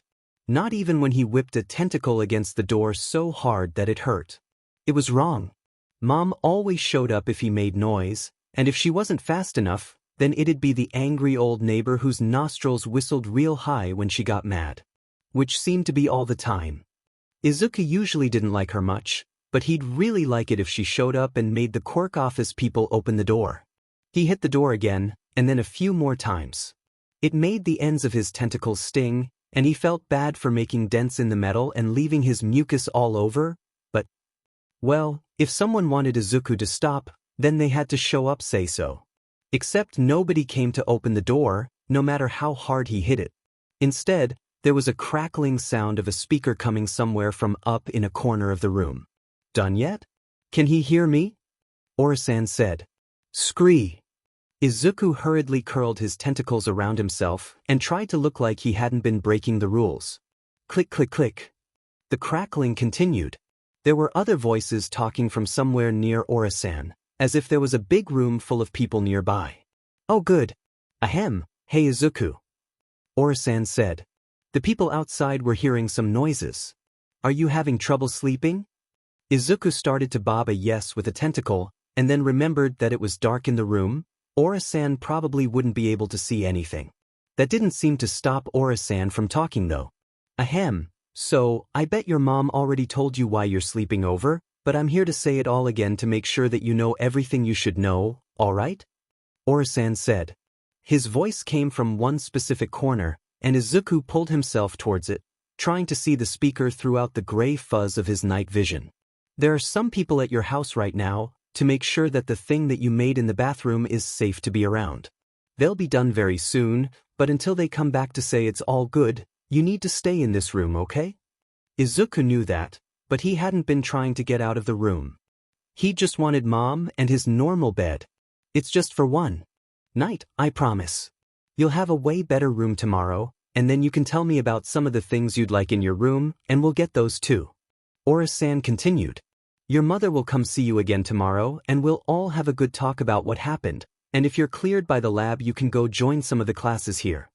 Ora-san talked about the classes sometimes, said they were a bit like school classes, but better for him, and that the kids there would be nicer and easier to make friends with. But Izuku clearly remembered how upset Mom had been the first time Ora-san had mentioned them. She'd gotten all intense, and she'd held on to him so tight that he'd had to squirm around so she wouldn't push too much on one of his eyes. It had been a very clear sign that, no matter what Ora-san said, Mom didn't think Izuku should go to the classes. Izuku didn't know what could have changed her mind on that, other than the mess he'd made in the bathroom. Was she mad about that? Mad enough to leave him? He curled his tentacles tightly together and tried not to cry. So, for now, do your best to go to sleep, alright? I can leave on some music if that'll. Ora-san fell quiet as other voices in the background started talking. They all sounded upset and stern. Okay, I can't put on some music here, but someone will put a radio in through the door if you wait in the corner you're sitting in now, okay? Hit the floor twice for okay, once for no thanks. Izuku quickly hit the floor twice. Alright, the lights will come on for a second. Izuku flinched as the whole room went white, and quickly covered his eyes. He could hear the door open, and then quickly slamming shut again, leaving only the blurry vision of a gray box near the door. The light turned off again moments later. Izuku went over to the radio, and felt over the plastic case until he found the on button, bringing the radio to life with a hiss of static and fragments of a slow piano song. There you go. Just try to sleep, alright? Everything will be fine, and we'll figure it all out tomorrow. Good night, Izuku, Ora-san said. Izuku couldn't say it back, and even if he could have, he wasn't sure he would've. The lights flickered back off without a warning, and Izuku's eyes had to get used to the dark again. Overhead, the speaker made a loud click, and then Ora-san's voice rang out again, a little more distant than before. There, see? He's just a scared kid in a new place, not a villain trying to escape. And don't start with the numbers. I'm the guy supplying the numbers, and I say they're as fine as they ever get with Izuku. Can I go home and sleep now? Ora-san said, only barely audible through the mic before there was a click and the speaker went silent. Izuku clutched the radio close. The plastic casing creaked under his grip, and he ached to hug Mom. He scurried back to the overturned kiddie pool and tangled himself in the towels, trying not to cry because he didn't know if the Quirk office people could hear him. Sleep still didn't come, but it wasn't as bad to sit around and do nothing now that he had Ora-san's radio. A sleepy-sounding woman with a calm voice talked a little bit between every song, and she let him know how late it was every half hour. It probably would have been more helpful if Izuku was good at telling the time, but at kindergarten they'd only barely gotten started on the difference between the big handle and the short handle. After a few songs, and the lady saying it was 1 o'clock, Izuku felt something weird happening to his sleeping self, back in the apartment. It felt a little bit like someone was playing with one of his tentacles, pulling and stretching and pinching, but the sensation was weirdly dull. He could feel something gripping his tentacle, but nothing specific. Other me? Izuku thought towards his sleepy self. Are you doing that? He got no response. The pulling sensation continued, shifting around to different places, and it was almost kind of nice. A little bit like someone was holding hands with him, or petting him like Mom did sometimes, except they were being too rough. Izuku frowned as he felt something weird along one of the tentacles that was being pulled on. A weird, buzzy feeling like someone was pouring carbonated soda all over it or dash. The tentacle snapped. Izuku jolted under his fort, his own tentacles reflexively pulling back to his main mass, expecting pain when there was none. The tentacle that had been detached still felt like Izuku for a few seconds before it faded away with a slight prickly feeling. A moment later, the pulling and the gripping moved to a different tentacle. It was scary and unsettling, and wrong in a way that made Izuku's teeth ache. He wanted it to stop, but Mom wasn't here and he wasn't supposed to try and leave again, or they'd think he was a villain, and he didn't have anything to write with to explain. Izuku turned the volume on the radio up and did his best to ignore the distant feeling of pulling and gripping and prickling. He had to cry again when the woman said goodbye, and a different person replaced her for talking in between songs, but the replacement man played music that Izuku liked better. At some point the pulling and prickling sensation stopped, but it was only a small relief. Izuku still couldn't manage to fall asleep. He listened blearily as the radio people went from talking about 2 o'clock to talking about 3 o'clock and 4 o'clock and 5 o'clock. When the radio was talking about 9, the lights turned on again. Izuku hoped that it meant that the night was over, but he couldn't be sure. There was no sunlight or bird sounds to give him a clue, and he wasn't very good at clocks and time yet. Only a little while later, the speaker system turned on again. "Izuku-san, please stay where you are, your breakfast will be put by the door, do not attempt to leave." It wasn't anyone that Izuku recognized. He stayed put. Breakfast was a bowl of cut apple slices and dry cereal from a brand that Izuku didn't recognize. More importantly, someone had also put down some of his stuff next to it. It was probably the first time Izuku was ever happy to see his stupid plasticized cards. He shifted through them until he found the picture of a family, and then held it up, trying to angle it everywhere so it'd be seen, with one tentacle pointing at the mom in the picture. After a while, the speaker system clicked on again. "Your mother is here. You'll see her as soon as you're cleared." There was no mention of what that would be, or what cleared was supposed to mean, or anything about the classes that Ora-san had talked about. Izuku flipped through his binder of cards and showed a few more to the room in an attempt to get the person on the speaker to talk more, but the speaker system didn't activate again. It was 2 on clock again by the time that the door of the room opened. Izuku had been playing with the kiddie pool for a lack of anything else to do, trying to see if he could fold it into a cooler shape for a fort. He hadn't actually expected to see Mom in the doorway, not after how angry and weird everyone had been the day before, but there she was. Izuku tore across the room as fast as his tentacles allowed him, and only barely remembered not to slam into her legs with his full weight. There was a scraping sound as he slowed down, and then he was close enough to hug her. Her arms closed around him, and in turn his tentacles wrapped around her wherever they could reach, hugging her as hard as he could without hurting her. "Hi baby," Mom sniffled a little breathlessly. Her chest pushed a little against his hug with every breath, and she pressed a kiss at the corner of one of his eyes. Her face was splotchy. "I missed you." Izuku had missed her too, more than he ever thought he could. He promised himself he would write that down to show her later. He was too busy holding on to her for now to even think about asking for pen and paper. If it was up to Izuku, they would have immediately gone back home and never returned to the Quirk office ever again, but that wasn't going to happen. Mom carried him into a room, whispering nice words against his skin the whole way through. It was a boring room, but it felt like entering a different world for how different it was from the one Izuku had spent the night in. The floor was carpeted, for one, and Izuku intentionally dropped one of his tentacles on the floor so he could rub the fibers back and forth. The wall was painted in a peachy orange with gray-blue stripes, and there were people things like chairs, a desk, and bookcases and paintings all over.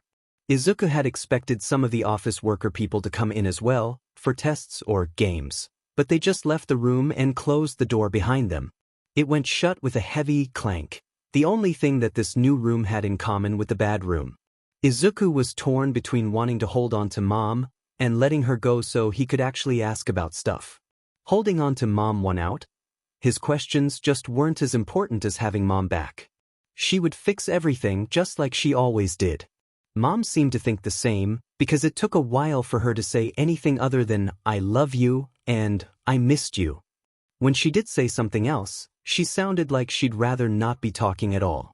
"I'm only here for an H-hour, honey," she said, her breath doing a funny stop in the middle of her sentence. "An hour? Just an hour?" But what about home? He still had to give Kakin his gift, and he wanted to sleep in his own bed and who was taking care of his figurine collection? "I know I'm not. I'd like to stay longer too, but I can't." Mom didn't explain why that was, and Izuku didn't want to think about it. There were too many reasons he could think of, and none of them were good. "I explained that some people were making sure that what you made wasn't dangerous, right?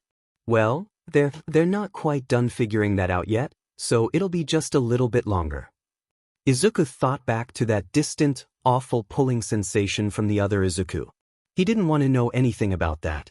Until then, I thought, well, do you remember those classes Ora-san liked to talk about? I figured, since you were so bored during the winter break, maybe you'd like to take some of those classes.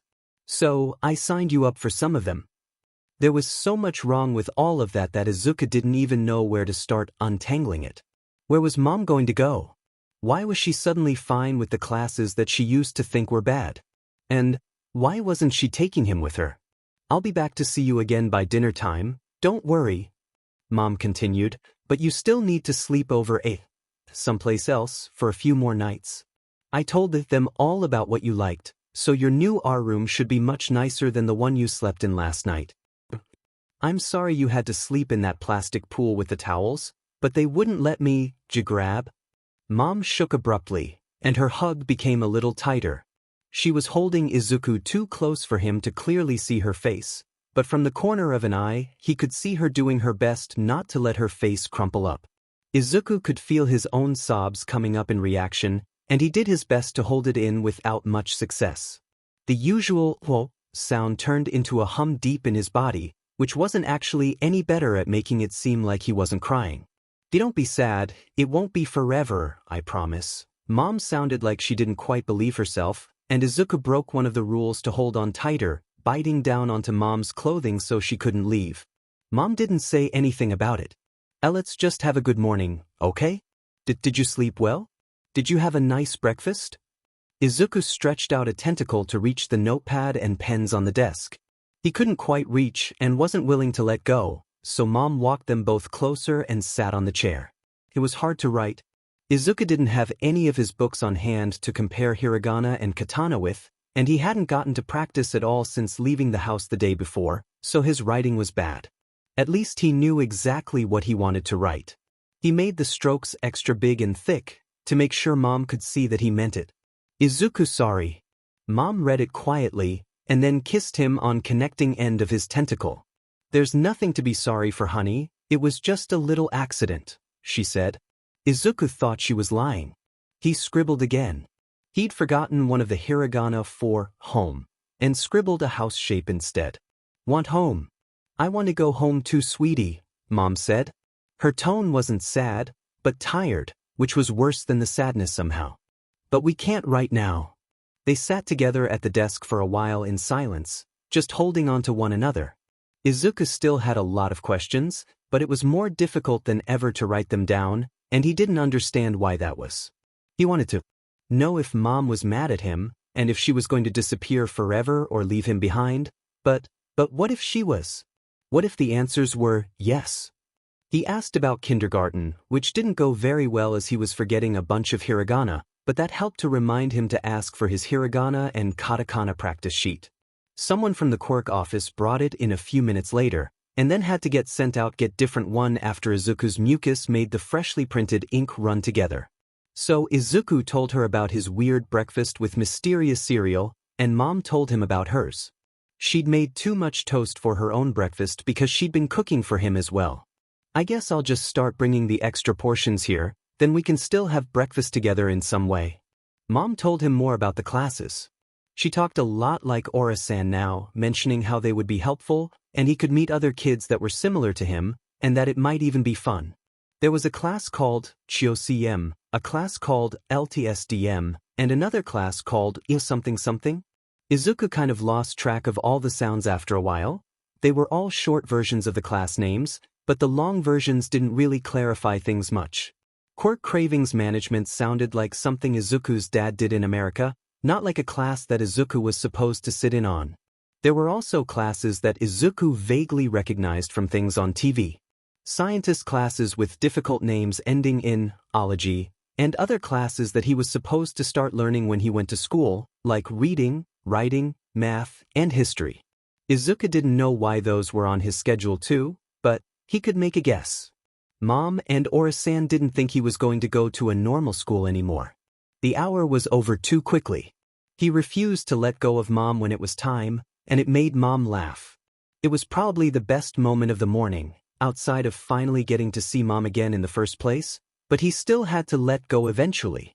Izuku, I'm working hard to make sure that I can take you to our new home, Mom explained quietly, so that the frowning office workers didn't hear. I can't do that if I'm here with you, and then it'll take longer and longer before we can go home. So, just for a little bit, can you be on your own? I promise I'll be back to tuck you in tonight. Izuku had let go as best as he could. Every time he stopped paying attention, his smaller tentacles would try to grab on again, and Mom gave a little kiss to each tentacle as she gently pulled them off her and handed them back over to Izuku as if they were little treasures. Ah, look at that, such a cute scene. One of the people near the door whispered. Izuku spared an eye to look at them again, and found that they didn't look nearly as frowny as before. Of course you'd say that, a different person mumbled. You think pugs are cute? Shoo. You're ruining the moment. Mom's promise made saying goodbye just the littlest bit easier. Maybe it was Izuku's imagination, but the Quirk office people were acting nicer to him after they'd watched him and Mom say goodbye. Or maybe not nice, but just less frowny and distant.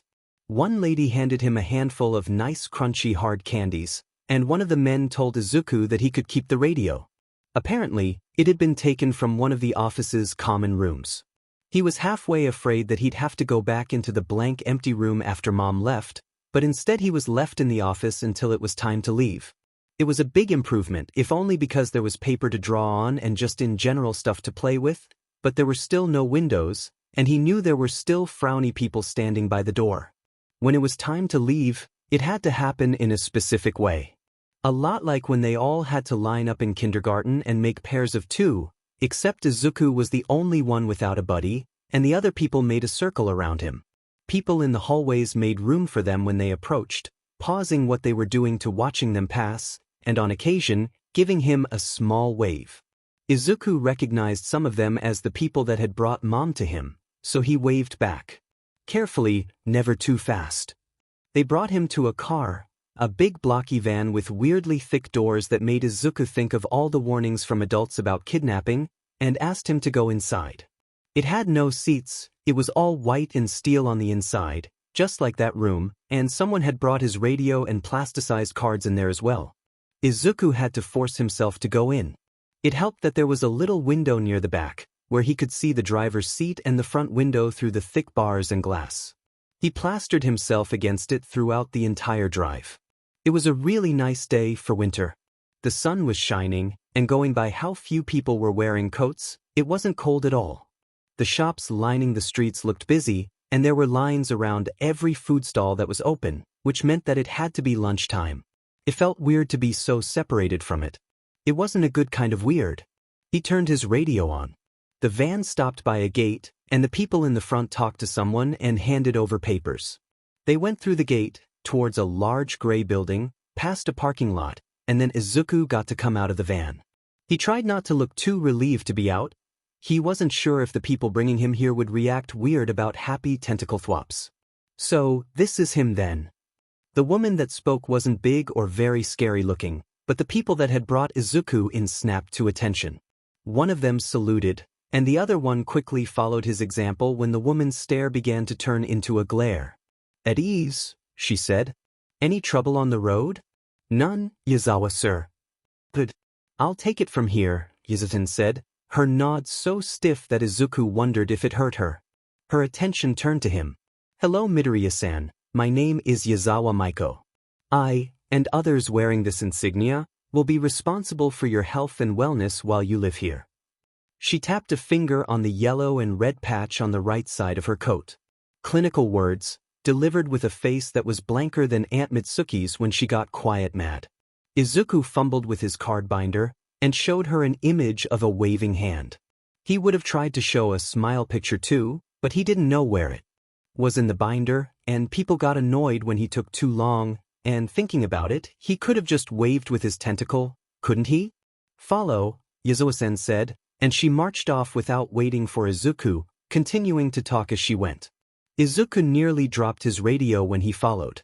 You have been signed over to my custody, and I expect you to follow the rules of this building or face consequences.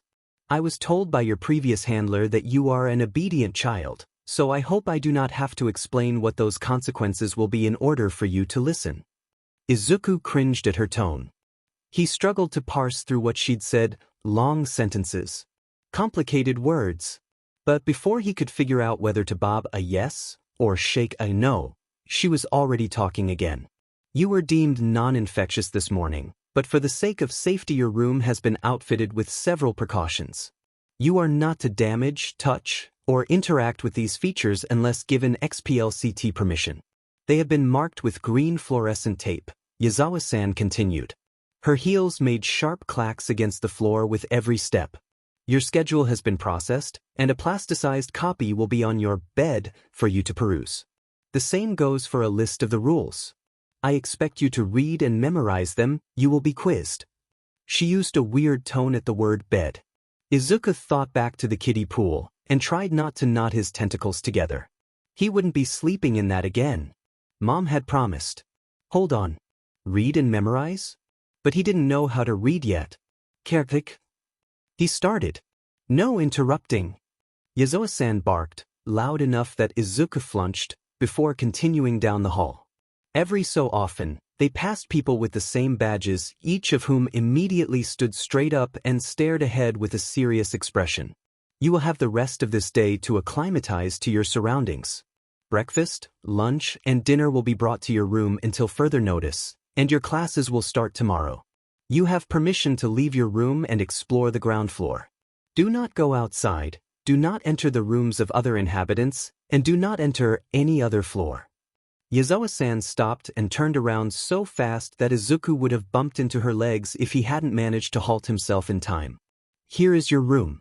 The door will lock 8 p.m. on the dot, and it will unlock at 7 a.m. the following morning. There is a comms panel on the left of your door for emergencies and inquiries. Do not use it frivolously. Yazawa-san turned to the door and pressed a button on it. The door was so heavy that Izuku could feel the floor under him shake a little as machines pulled it open. Or maybe that was him shaking. The walls of the room were white. Storage for your personal effects will arrive tomorrow, and I expect you to use it. Do not leave your toys, homework, and clothes lying around. I will be performing routine checks. The requirements for a clean room are listed in the rules. Izuku's tentacles were knotting around himself anxiously as he looked around his new room. It was white and empty and big, but not as bad as the room he'd stayed in before. There still wasn't a window to the outside, but the ceiling was lower and there was a bed, just like Mom had promised. A pile of things was lying on top of the sheets. His bracelet, notebooks and pens, one of the books he'd been practicing hiragana with, his favorite All Might figurine, and a whole packet his favorite not-meat snacks. Yazawa-san raised one of her feet and set it back down heel first with a sharp click. That is all for your introduction today. You can contact me using the comms panel. The button marked with gold will send a call directly to my phone. Do not make trouble. There are cameras in the halls and common rooms. We will know. Do not bother the other residents on this floor. Any questions? Izuku barely had the time to raise a tentacle before she answered herself with a curt, "Good." Dismissed, and walked off, leaving Izuku alone by his door. Down the end of the hall, one of the people with the insignia watched him. His eyes were completely black, like empty holes. It had to be from his quirk, but Izuku couldn't help but cringe back from it, shuffling his mask through the door until the guy couldn't look at him anymore, but he still had a few tentacles reaching into the hallway, just in case the door tried to close on its own. The room was just small enough that he could keep one tentacle through the door, while also reaching the stuff on his bed. He anchored himself to the ground, and dragged the entirety of the bed towards him so he could crawl in. Knotting the sheets around himself into the familiar tangle he always slept in was comforting, even though the mattress was all wrong. There weren't any crunchy bits of dried mucus in the seams, and it was too rubbery and bouncy. Izuku flipped through the book he used to practice kanji, and then he played with All Might a little bit, pretending he was trying to fight his way out of the endless smoke dimension, but it couldn't keep his attention for long. Outside in the hallway, noises echoed down the hall from somewhere further away. Doors opening, people walking and talking, something heavy dropping on the floor above him. It was distracting. He could close the door, it looked more than thick enough to block any of the outside noises, but He really didn't want to. He turned on his radio and curled around it so that he could hear it the best. The radio people were cheerful, and Izuku tried to capture that same feeling. All Might always had a smile, no matter how bad things got, so he resolved to be the same, even though he couldn't smile the way other people did. He wrapped his tentacles along the side of his bed to the beat of the song. It wouldn't be so bad here, he told himself. He could go outside if he wanted to, he didn't want to. He had his stuff to play with, he just wanted to go home, and Mom was going to fix everything and bring him home, except he'd broken their home, so if they went anywhere it'd be someplace different. A few sharp knocks on the steel of his door jolted him out of his thoughts. He squirmed until he had a few of his eyes poking out from under the blanket, and found the man with black hole eyes standing in front of his doorway. The toes of his boots were only a few inches away from the tentacle that Izuku had left to roll out into the hallway. Midorisen, the man with the black eyes, said, "If you're going to listen to music and drumming along, you need to close the door to your room. There are other residents in this area, and making noise in the hallway is prohibited for your safety and the safety of others." Ooh, the little sob came out before Izuku could think to swallow it back, but the man didn't know him well enough to recognize it for what it was. Izuku turned down the noise of the radio and fumbled with his stupid cards until he found the question mark one and the thumbs up. Would it be okay if he just played the music quietly? The man frowned. Making noise in the hallway is prohibited. If you want any special allowances, make a request with Yazawa-san and convince her you deserve an exception. Now, turn the music off or close the door. Izuku glanced back through the white, no windows, empty room, and then looked at the thick metal door that slotted into equally thick metal walls. He turned off the music,